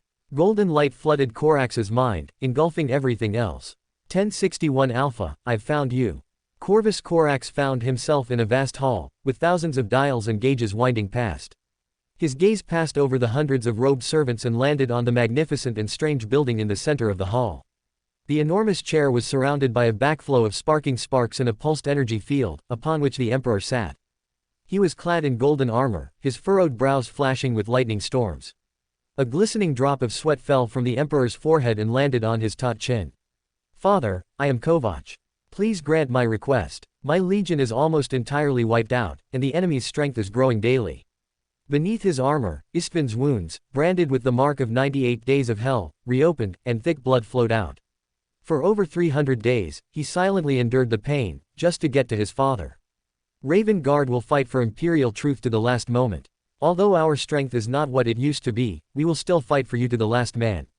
I beg you to guide me. My son." The Emperor's golden eyes, as bright as stars, pierced through Korax's soul. He rose, and his armor melted into golden threads, transforming into a long silver robe. The dissipated particles churned like smoke, forming invisible suspended steps. He climbed the steps one by one and walked up to Korax. He raised his hand and placed his burning fingers on Korax's forehead. A surge of energy flowed into Primarch's body, sealing off the gushing blood, repairing broken bones, and healing injured muscles and organs. Korax knelt down on one knee again. "Father, I'm sorry. I know your work is incredibly important, but I have to talk to you about this. Kovach, you've endured a lot to get to this point." The Emperor placed his hand on Korax's upper arm and helped him up. Korax saw the luster of his father's skin fade, revealing the face of an ordinary man with brown eyes. "Is this your true face?" "I have no true form," the Emperor said. "Over thousands of years, I have worn millions of faces, either out of necessity or on a whim." His gaze fell on Korax. "What are your demands?" "Raven Guard is dying out, and if there's any chance, I want to rebuild my legion," Korax said. "But I will not allow any of my offspring to be removed from the upcoming battles, so I do not have time to rebuild a new legion. I beg your permission to launch an attack and perish in glory." "Are you going to sacrifice your legion?" the Emperor asked. "I have no other choice, I must salvage Istvan's failure." Korax clenched his fist. "It festered in my heart, tearing my soul apart. Father, please forgive me, I cannot stay to protect Terra." The Emperor of Mankind remained silent for a long time. "This is your nature, to destroy yourself in a roar, and to inflict pain on your enemies. But such a sacrifice is unnecessary. I will give you an extremely precious gift. Although I am reluctant to make this decision, I believe in you." The Emperor raised his hand again and placed it on Korax's head. Korax trembled as a massive amount of patterns and images were forcibly flooded into his mind. He saw a metal cylinder with a glass viewing window placed in the center of the sterile laboratory. He not only observed from the sidelines, but was also in one of the incubation chambers. "You told me the details of the Primarch project." Korax witnessed the computational process of gene splicing and hybridization, and he understood the mechanisms behind the projects that created his own. He keenly noticed that a part of the mechanism was missing, clearly indicating that his father had deliberately left a portion unsaid. It should be the process of using his genes during the creation of Primarch. "Regarding the creation of the Legion, this is all I can do to help you," the Emperor said. "Malkador will gather the assistance you need to help you restore those genetic technologies. Now you must rebuild the Raven Guard, crush the traitors, and show them that my will remains unbreakable. I will do everything in my power." Korax knelt down for the third time. "Raven Guard will rise from the grave to bring you ultimate victory. What I'm giving you isn't just the technology itself, you also bear the responsibility of protecting it." The Emperor's voice resonated in Korax's mind. "The secrets you have acquired are a breeding ground for jealousy. More importantly, the gene pool is also a weapon, containing weapons to destroy creation. If anyone knows of its existence, you must destroy it. Horus must never be allowed to have it. I will defend him with my life," Korax promised. The Emperor said sternly, "No, that's not enough. You must swear an oath." "I swear in your son's name," Korax said solemnly. "Even if it means destroying Raven Guard and everything you created?" the Emperor asked. "Even so," Korax promised. The Emperor nodded in satisfaction. "I'm going back to my battlefield. Gene technology is heavily protected, and only I can remove those defenses. But I believe that with my knowledge, you will definitely be able to find a way to break through the defenses." The golden light engulfed Korax once more, and when his vision returned, he saw Dorn and Malkador again. "Come with me," Malkador said. Korax and Dorn exchanged a glance, reconciling in silence. "My father showed me a way to get the Raven Guard back on the battlefield, a way that works for everyone. I don't know what your plans are, but I believe father has already made arrangements," Dorn said. Korax gazed at the worry-etched wrinkles on Dorn's forehead and watched his heavy steps. He then went to the helipad and found that the servants had already begun boarding the ship. His self-scanning swept between the Raven Guard and the Imperial Guard, and he noticed a hint of hostility in their gazes as they looked at each other. A golden armored figure strode up to him. Lord Korax, I am Arcathis, sent by the Sigillite to assist you on your journey. Akatis, thank you for your help. The creature sage, clad in a red robe, approached them, and a cold voice rang out from the sonic synthesizer. Lord Korax, I am Nixon Orlandrias, and I will be advising you on matters of genetics. Welcome to the team, Orlandrias sage. Now that we're ready, let's set off immediately. Korax strode towards the transport ship. Former Chief Librarian Balsa Kautori walks in the queue. There were no Raven guards around him, yet he was subtly surrounded by them. Balsa's mind was completely focused on Sergeant Dahl's squad. He didn't use his eyes, but rather his mind's eye, to watch the 10 Raven guards. He wants to find the Alpha that the Black Emperor spoke of.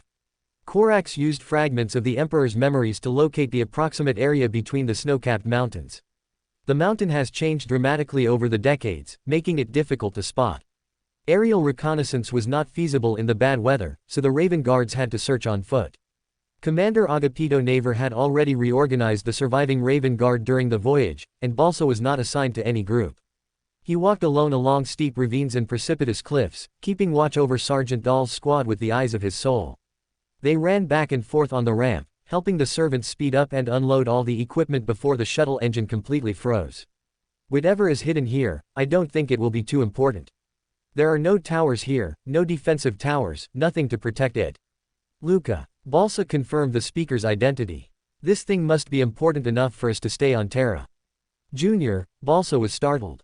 He carried the crate full of bolts without showing any impatience or boredom. The other warriors around them were growing impatient with the monotonous activities they were engaged in while the galaxy was engulfed in war. His adrenaline was surging, he was executing the mission as if in battle. He couldn't possibly know our objective, so Korax didn't reveal his identity to anyone. Agapito told him about the warriors under his command, saying they were heading to an old, sealed armory to retrieve weapons. Alpha, I've found you. Balsa thought to himself. As he pondered, Korax's voice rang out on the sound array channel. Raven Guards, though we are on Terra, we are about to embark on a dangerous journey. Ancient defense systems protect the place we are heading to, and the loot we must acquire is crucial to Legion's future. Today will be forever etched in the history of Legion, and your achievements will be remembered. Balsa turned his head and saw Korax walking toward the cliff face. The future lies on the other side of this wall. Korax raised his fist and struck the rock face. Thump, thump, thump. The treasure vault is sealed off by a harmonic lock, which can only be unlocked by sound waves of a specific frequency range from a specific location. The dull echo gradually faded away. The grinding of gears filled the air as a pneumatic device pulled the large door inward, revealing a mosaic-patterned floor. The ancient power generation device was reactivated by the opening of the great door. Plasma burned in the isolation zone, and current flowed along cables and wires deep in the mountain. The lights flickered, and red stripes pierced through the arched ceiling, casting a hellish glow over the interior.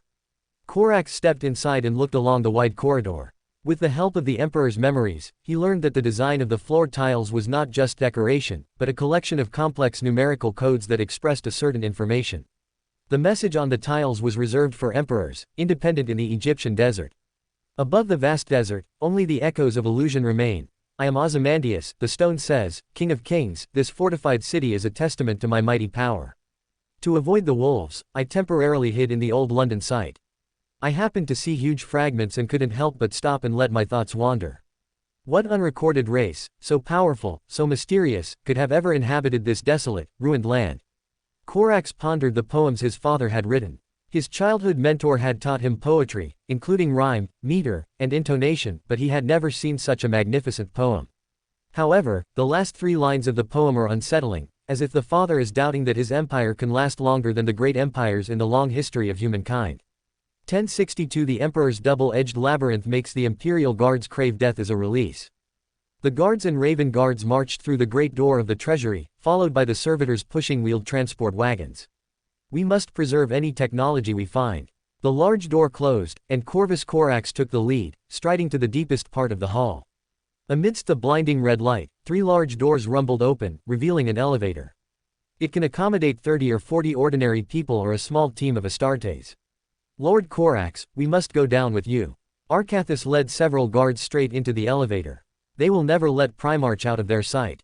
Thump. With a dull thud, Korax stepped out of the elevator, gazing at the countless corridors before him, recalling memories from his father. The father personally oversaw the construction of this place and named it the Double-Edged Maze. It was opened after my father's last visit to this place. The elevator frequently rose and fell, bringing wave after wave of Raven guards, but Corax never issued an order to explore. Regardless of which corridor you initially enter, you will be moved further away from the court chamber through a network of randomly shifting passages and bridges. The automated defense systems within the tunnel, even the Raven Guard, are dangerous and deadly. This was a test his father gave him. Corax frowned, piecing together the construction process in his mind. Tunnels were dug, bridges were built, and massive engines were buried between the rocks. Energy pipes connected these engines to detectors beneath the glacier, and pneumatic devices and gears drove the entire robot. He knew that the detachable cranes that could be moved within the mechanical device, and the constantly rotating giant turntable, were all controlled by glaciers that were randomly melting on the other side of the mountain. This means that even his superhuman brain cannot predict the future. No. Since the father built the double-edged maze, there must be a pattern to it, and its ingenuity lies in a finite number of combinations. A thought flashed through Corax's mind. He can trick the double-edged maze into getting stuck, thus opening the great door. Akatis, Agapito, I need 3 expeditions to occupy corridors 6, 18, and 30 respectively. The commander of the Imperial Guard and the Raven Guards, Claws, Agapito Naver, came before him.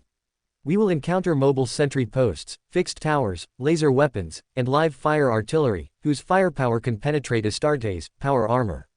They utilize wide-field spectral analyzers, thermal and vibration detectors, and proximity triggering devices. Arcathius thought for a moment. Destroying the sensors could disable the cannon tower. It would be best to destroy the artillery tower as well, as there may be redundancy in mixed weapon fire networks within the defensive framework. The battle will continue to change, and the entire region can switch between different modes. They will activate changes in the scene by connecting points in the maze, which could be doorways or bridges, and they also need to be prepared to deal with changes in the environment and gravity. Changes in gravity? Agapito asked. Some tunnels are upside down, and some rooms have gravity devices that disrupt normal gravitational fields. Also be careful of changes in temperature and air pressure. Agapito's mind raced, calculating, after crossing the tunnel, we will lose many of our comrades in battle. Akatis, I need you as my vanguard. He calculated that with the help of the Imperial Guard, the number of Imperial Guard and Raven Guard casualties would be reduced to 1/10. I am ordered not to leave your side. You must trust me, Corax said. We cannot risk placing our trust in luxury. Balsa Kuturi overheard their conversation. After the Warmaster Rebellion, the Imperial Guard no longer trusted the Primarch and Astartes. They were less warriors under their father's command and more surveillance agents. Baron of corruption, gazing at the deep passage before me, countless geometric lines surged through my mind. Father, I am willing to be a pioneer. Agapito looked at Balsa, his brow furrowed. The Emperor has issued a decree banning librarians. Moreover, the Imperial Guards were right there, and they absolutely could not disobey the Emperor's decree. Before he could speak, Corax cut to the chase. Balsa, you will lead the first echelon. Agapito, you lead the second team. Me and Arcatus, third tier. Can I choose the personnel? Balsa asked. He knew that without concrete evidence, it would be difficult to accuse Junior. Especially considering that the librarian is not trusted within the Legion, his prophecy would cast doubt on the Legion. As a seasoned lawyer, one should naturally make use of the maze at this point. Of course. Corax nodded in agreement. Balsa selected 100 squads, including Dahl's squad. Junior followed Balsa into the passage. He raised his hand, his fingertips gliding across the entire dark gray wall. He swung his arm and slammed it against the wall. Hair-thin cracks spread outwards. Dao Gang is like our armor. Don't touch anything, Captain Dahl snapped. Unless there is an order from Primarch or Balsa. Junior suppressed his surging adrenaline. He knew curiosity was not a suitable trait at this moment. Balsa nodded slightly, completely confirming his guess. He led the team forward, and the squad, following his father's orders, continued to split up and head towards different passages. After Door's team split into 5-person groups, they continued forward for another 90 meters. A long strip light tucked into the corner between the ceiling and the floor illuminated the entire corridor, casting a bright yellow glow over the black armor warrior. Balsa adjusted the Mark IV power armor, which he had just acquired in Terra, to the infrared spectrum. The red image filled his field of vision, and he immediately noticed the highlighted border. Balsa turned on the communicator, energy cable. Advance 50 meters and await orders in front of the tightly closed door. As Balsa moved forward 15 meters, the top panel slipped off, and he raised bolter, aiming it at the multi-barreled tower. Amidst the roaring and howling, the mechanical arm snapped and cracked. If it is indeed a dangerous weapon, then this mission shouldn't be too difficult, Lucas said. Boom! A deafening explosion rang out behind me, and the roar of the bolter echoed through the corridor. Keep going. They arrived at the great door and waited for a few minutes when a mist suddenly rose in the air. The other 5 members of the team suddenly appeared, and under Junior's thermal imaging perspective, the exhaust vents on the backpack appeared bright white. My father once said that the defense system has a temperature recorder. Balsa opened the communication channel thoughtfully. Father, should we reduce the cooling system to a minimum to decrease the heat signature? No, Corax denied. I need you to trigger the thermal sensors. The second team is about to be in position, and their actions will trigger the first maze change. The large door in front of you will open in 3 minutes. Prepare. Corax kept turning the room around in his mind, closing the doorway, and raising the bridge. He continuously opens up new areas with his squad, triggering random changes in the maze. Each opening and closing of a journey continuously refined his plan. Every command he gives must be precise, or else it will cost Warrior his life, and even jeopardize the future of the Raven Guard. Balsa took the lead and walked across the double door. In the vision of Baron of Corruption, countless geometric shapes surge and churn, presenting a series of future changes. He swallowed back what he was about to say and continued forward. Seconds later, the ground shook. The Raven Guards suddenly felt a lightness in their bodies. The terracotta soles of their boots could no longer grip the ground, and they were suspended 4 meters above the ground, which had turned into a wall. Corax's voice cut into the communication channel. In 27 seconds, a bridge will descend to your location. You must hold on to the chains. Balsa looked around and his gaze fell on a metal ring. The Baron of Corruption quietly spread spiritually, creating a force out of thin air. Jubar was struck as if by a hammer, spinning as it crashed into the ladder. The whistling sound reverberated. The sound capture device locks onto the sound source, and the ladder immediately begins to vibrate. A bolt of lightning shot up and pierced the cables of the Jubar armor.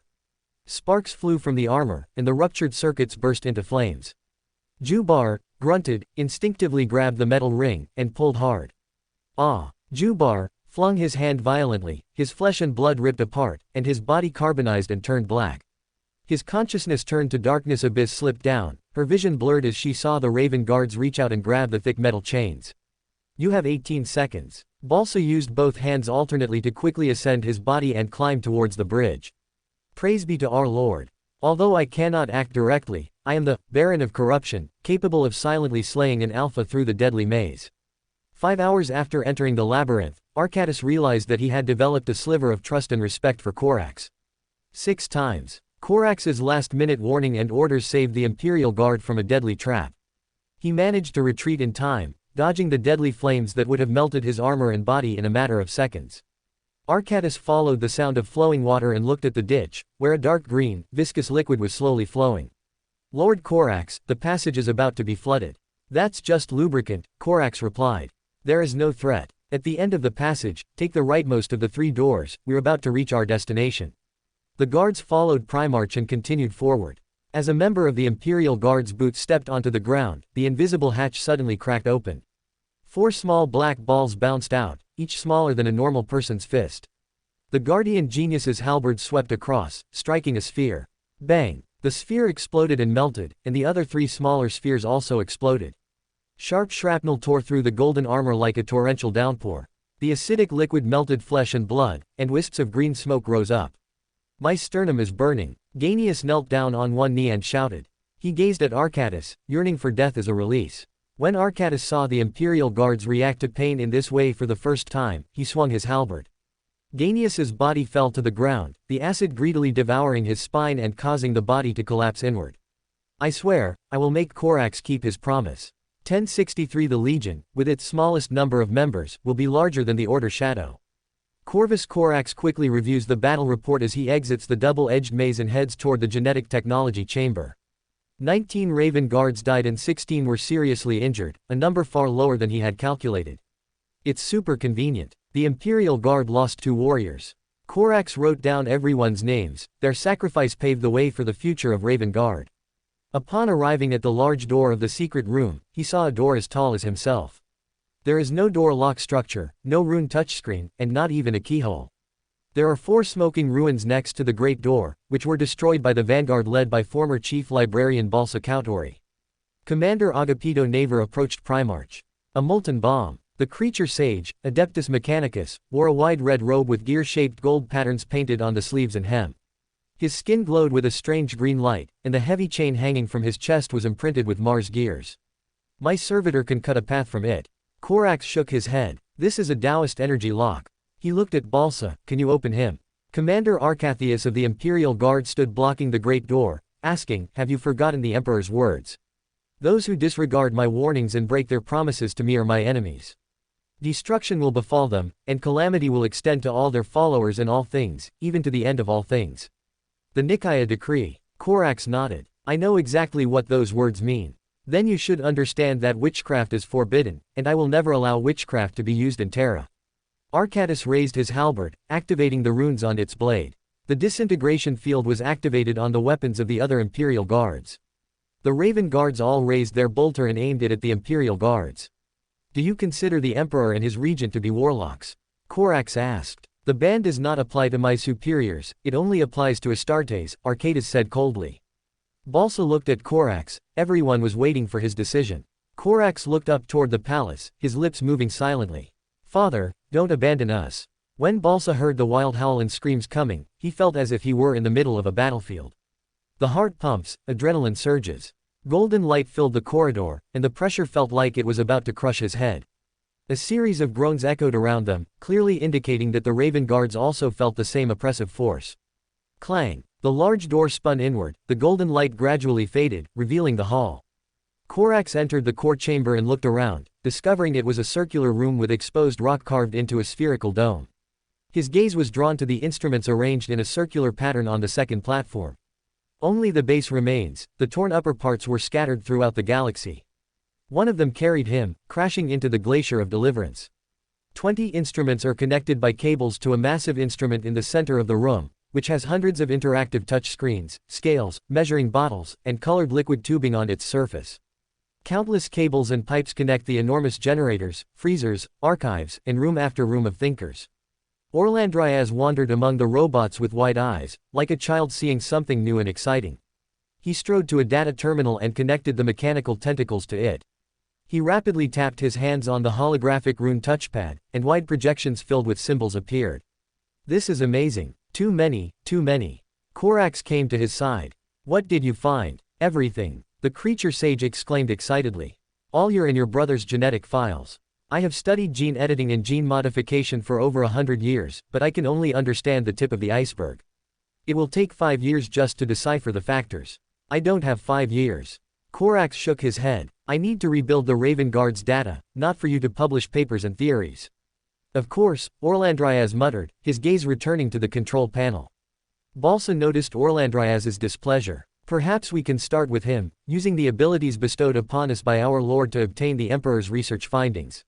Look at this! Orlandrias exclaimed excitedly. Seeing that Korax had already walked away, Balsa immediately stepped forward. What did you discover? This is a derivative gene sequence, a gene foci isolated from the Primarch. The Emperor used it to create the first Astartes legions. This is a masterpiece of genetic engineering. It is amazing that such beautiful things can be incorporated into the genetic structure and that endless potential can be retained. Balsa's brain rapidly etched the rolling data into its memory, summarizing it from the perspective of a lawyer. Key. The key. Orlandrias turned his head and looked directly at the person next to him for the first time. That's right. The Emperor refined and improved millions of years of evolution, giving new life to the ancient and ushering in a new era. He is Omniscia. His mechanical tentacles left the cogitator, and Balsa watched in dismay as the screen went dark. Orlandrias approached Korax and said, somewhere in the secret chamber there is a stillness chamber, where the most crucial secret is held. A memory flashed through Korax's mind, and at the same time, a sequence appeared in his mind.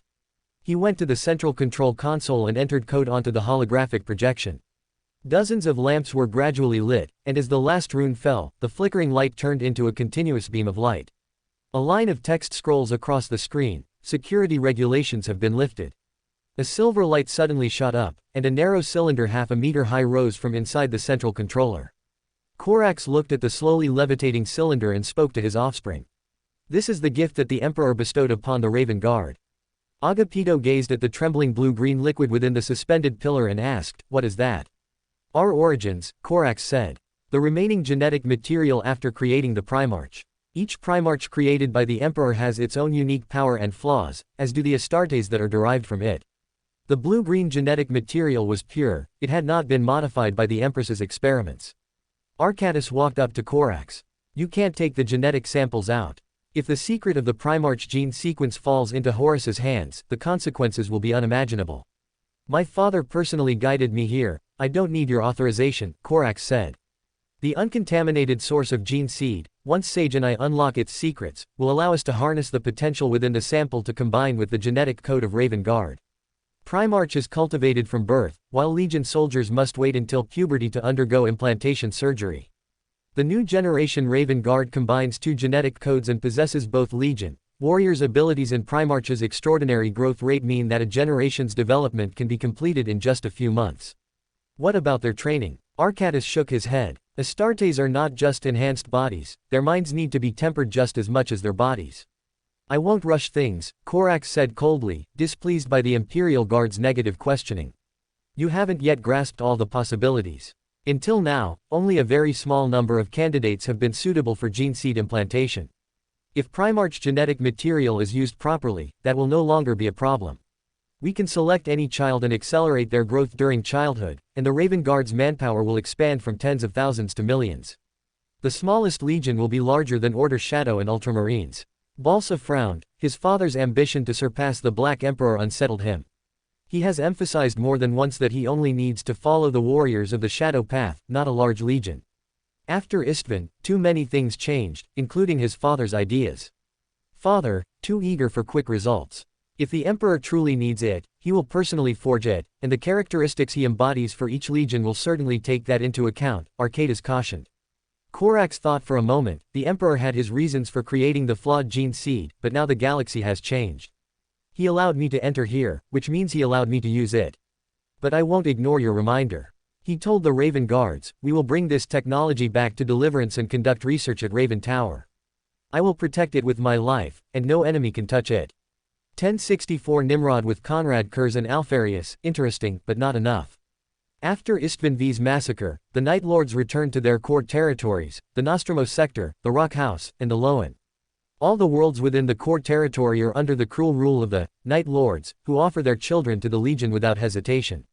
After resupplying, the Night Lords' fleet proceeded in batches to various targets in Ghoul stars. Salamas, the capital of the Salamas sector, is known as the Pearl of the Eastern Galactic. Nakrid Thor became the Archon of Legion half a century ago and rose to prominence in the later stages of Great Crusade. He was ordered to conquer the Salamas sector, and he arrived in the Salamas system with a chapter aboard 3 cruisers. Planetary Governor Maven Karen stood on the balcony of his governor's mansion, gazing up at the sky as the midnight blue Stormbird slowly approached. The butler came up behind him. Your Excellency, General Maud and the senators have all arrived. Karen withdrew her gaze and strode inside. He had just entered the rotunda and had not yet taken his seat when a member of parliament dressed in formal attire stood up. Governor, let's surrender. If we choose to resist, they will make us pay with our blood. Yes, the Night Lords ravaged half the Star Sector. The governor of Selkirk refused the Night Lords' orders, desecrated the Empire's monuments, and was brutally slaughtered. The nobleman councillor flinched, his face turning pale. Thor himself skinned him and hung his skin on Lord Dornay's statue. Quote, we must fight for the Empire. A resolute voice broke the uneasy murmur. Arcturus Maud, commander of the elite solar auxilias, Salama's Nightwatcher, rose to his feet. The room fell silent for a moment, and a dozen seconds later, an attendant hurriedly walked in. Nakrid, Thor, is here. The members of parliament were pale, and one of them gritted his teeth and stood up. You failed to protect a world. His words immediately drew agreement. Your warrior surrenders to the Warmaster. Your warrior has vanished into thin air, cowering among the common people. Quote, Maud's communicator beeped, and he spoke after listening to the report. He only brought honor guard with him, we can kill him. We will suffer bloody revenge, our skin will be ripped off by his warrior, the noble councillor shouted. A desperate silence fell over the room. Thump thump thump, the heavy footsteps pounded on their hearts. Boom, the main door was knocked open. Saul walked in, glancing around at the hundreds of councillors and the fully armed Salama's Nightwatchers. Warrior gave a disdainful smile. He raised his chilling claws. I, Warmaster, Primarch. In the name of Conrad Kurz and the Night Lords, we demand your unconditional surrender. Karen slowly stood up, staring at the terrifying human skin covered in midnight blue armor. Just as he was about to speak, a voice suddenly rang out. War is a simple equation, either victory or death. Maud quickly turned on his communicator, listened to the report, and then shouted to the members of parliament. From Forge World's frigate in Gurgurard, it broadcast to the entire channel. The losers will be crushed into dust by the wheels of history, and only the victors will be reborn. No matter how powerful the enemy is, even in the face of destruction, resistance is the only logical course of action. Surrender is merely a slower way of solving the equation, a delay in the pain, but nothing more than a step toward the end of the struggle. Gurgurard will never surrender, surrender means death. No, Karen shouted. Go to hell and tell your master my answer. Thor was stunned, these mortals dared to disobey his orders. Maud drew the Archiitect pistol, a gift from the Terra Court, aimed it at Thor's face, and pulled the trigger. A blinding beam of light sliced through the air and struck Thor's face. Blood and flesh splattered everywhere. The elite Nightwatchers of Salamas activated their power axes and charged toward Honor Guard. Thor covered his bloodied and mangled face. I swear, I will skin every one of you alive. Knowing there was no turning back, the noble counselors drew their weapons and ran toward the colonnade while firing at the Night Lords to cover the Night Army. The barrage of projectiles struck the Mark IV power armor, then bounced off powerlessly. Honor Guards raised their weapons and faced the swarming enemy. The sharp claws whirled and tore open the mortal's chest, splattering blood onto his skin. 5 Night Lords charged toward one of the Night Lords, their blue battle axes slashing down at him. Night Lords flipped their claws and hissed as they blasted the 4 into a bloody mist. Crack! The axe blade cleaved at his waist, shattering the hanging skull into fragments and tearing a gash in his dark blue armor. Night Lord slightly bent his arm, hissing as his claws pierced through the armor, lifting the mortal up. The stones rolled down. For the Emperor. 8 Night Lords charged toward the Night Lords, power axes raised high. The whistling axe blades carved cracks into the midnight blue armor. Boom! Night Lord's body was cut into several pieces at the waist, and his corpse crashed down. Warp! Impossible fortress. Lord of Change Zinch watched Salamas, where the governor's mansion was awash in blood. As Shu's eyes darted around, a group of Salamas Nightwatchers, carrying the Horus's Eye banner, raised their megaphones. Warmaster. Conrad Kurz. Nakrid Thor. A kitchen knife was thrown from upstairs and hit Salama's Nightwatcher. Whoosh whoosh. Kitchen knife, stool leg, stone. Countless things rained down on the traitor. The entire city joined the resistance, with citizens and loyal warriors flooding the streets and launching a fierce attack. The Night Lords, surrounding the wounded Archon, charged toward the tarmac. They seized a shuttle and returned to the cruiser. The forces on the entire planet and orbital platform went into battle, and crimson beams ignited the entire Salamas. 3 midnight blue warships dropped a volley of missiles and then sped away. The deathly screams crashed through the clouds, the air burned fiercely, and a howling storm of flames swept across the city. Thick, toxic fog stripped the city of ruins, and millions of people were instantly reduced to dust by the life-devouring virus. Zinch's gaze shifted, swiftly sweeping across the eastern galaxy, where 3 Primarchs were approaching. The war between Nimrod and Conrad Kurz and Alfarius is interesting. A tongue sprouted from his right leg, chuckling as he said, the war between Nimrod and Conrad Kurz and Alfarius is interesting. Quote. But that's not enough. A bird's head sprouted from Lord of Change's left arm and shrieked, but it's not enough. Zinch's gaze swept across countless worlds before finally settling on one. Fate Weaver manipulates his hands, severing and rearranging countless threads of fate before him. Change is delightful, everything is under control. A face sprouted from his waist, change is delightful, everything is under control. For more thrilling fanfiction stories like this, check out my channel Fanfic Audiobook. Dive into epic adventures, mysterious realms, and legendary journeys brought to life through immersive storytelling. Don't forget to like, share, and subscribe for more amazing audiobooks.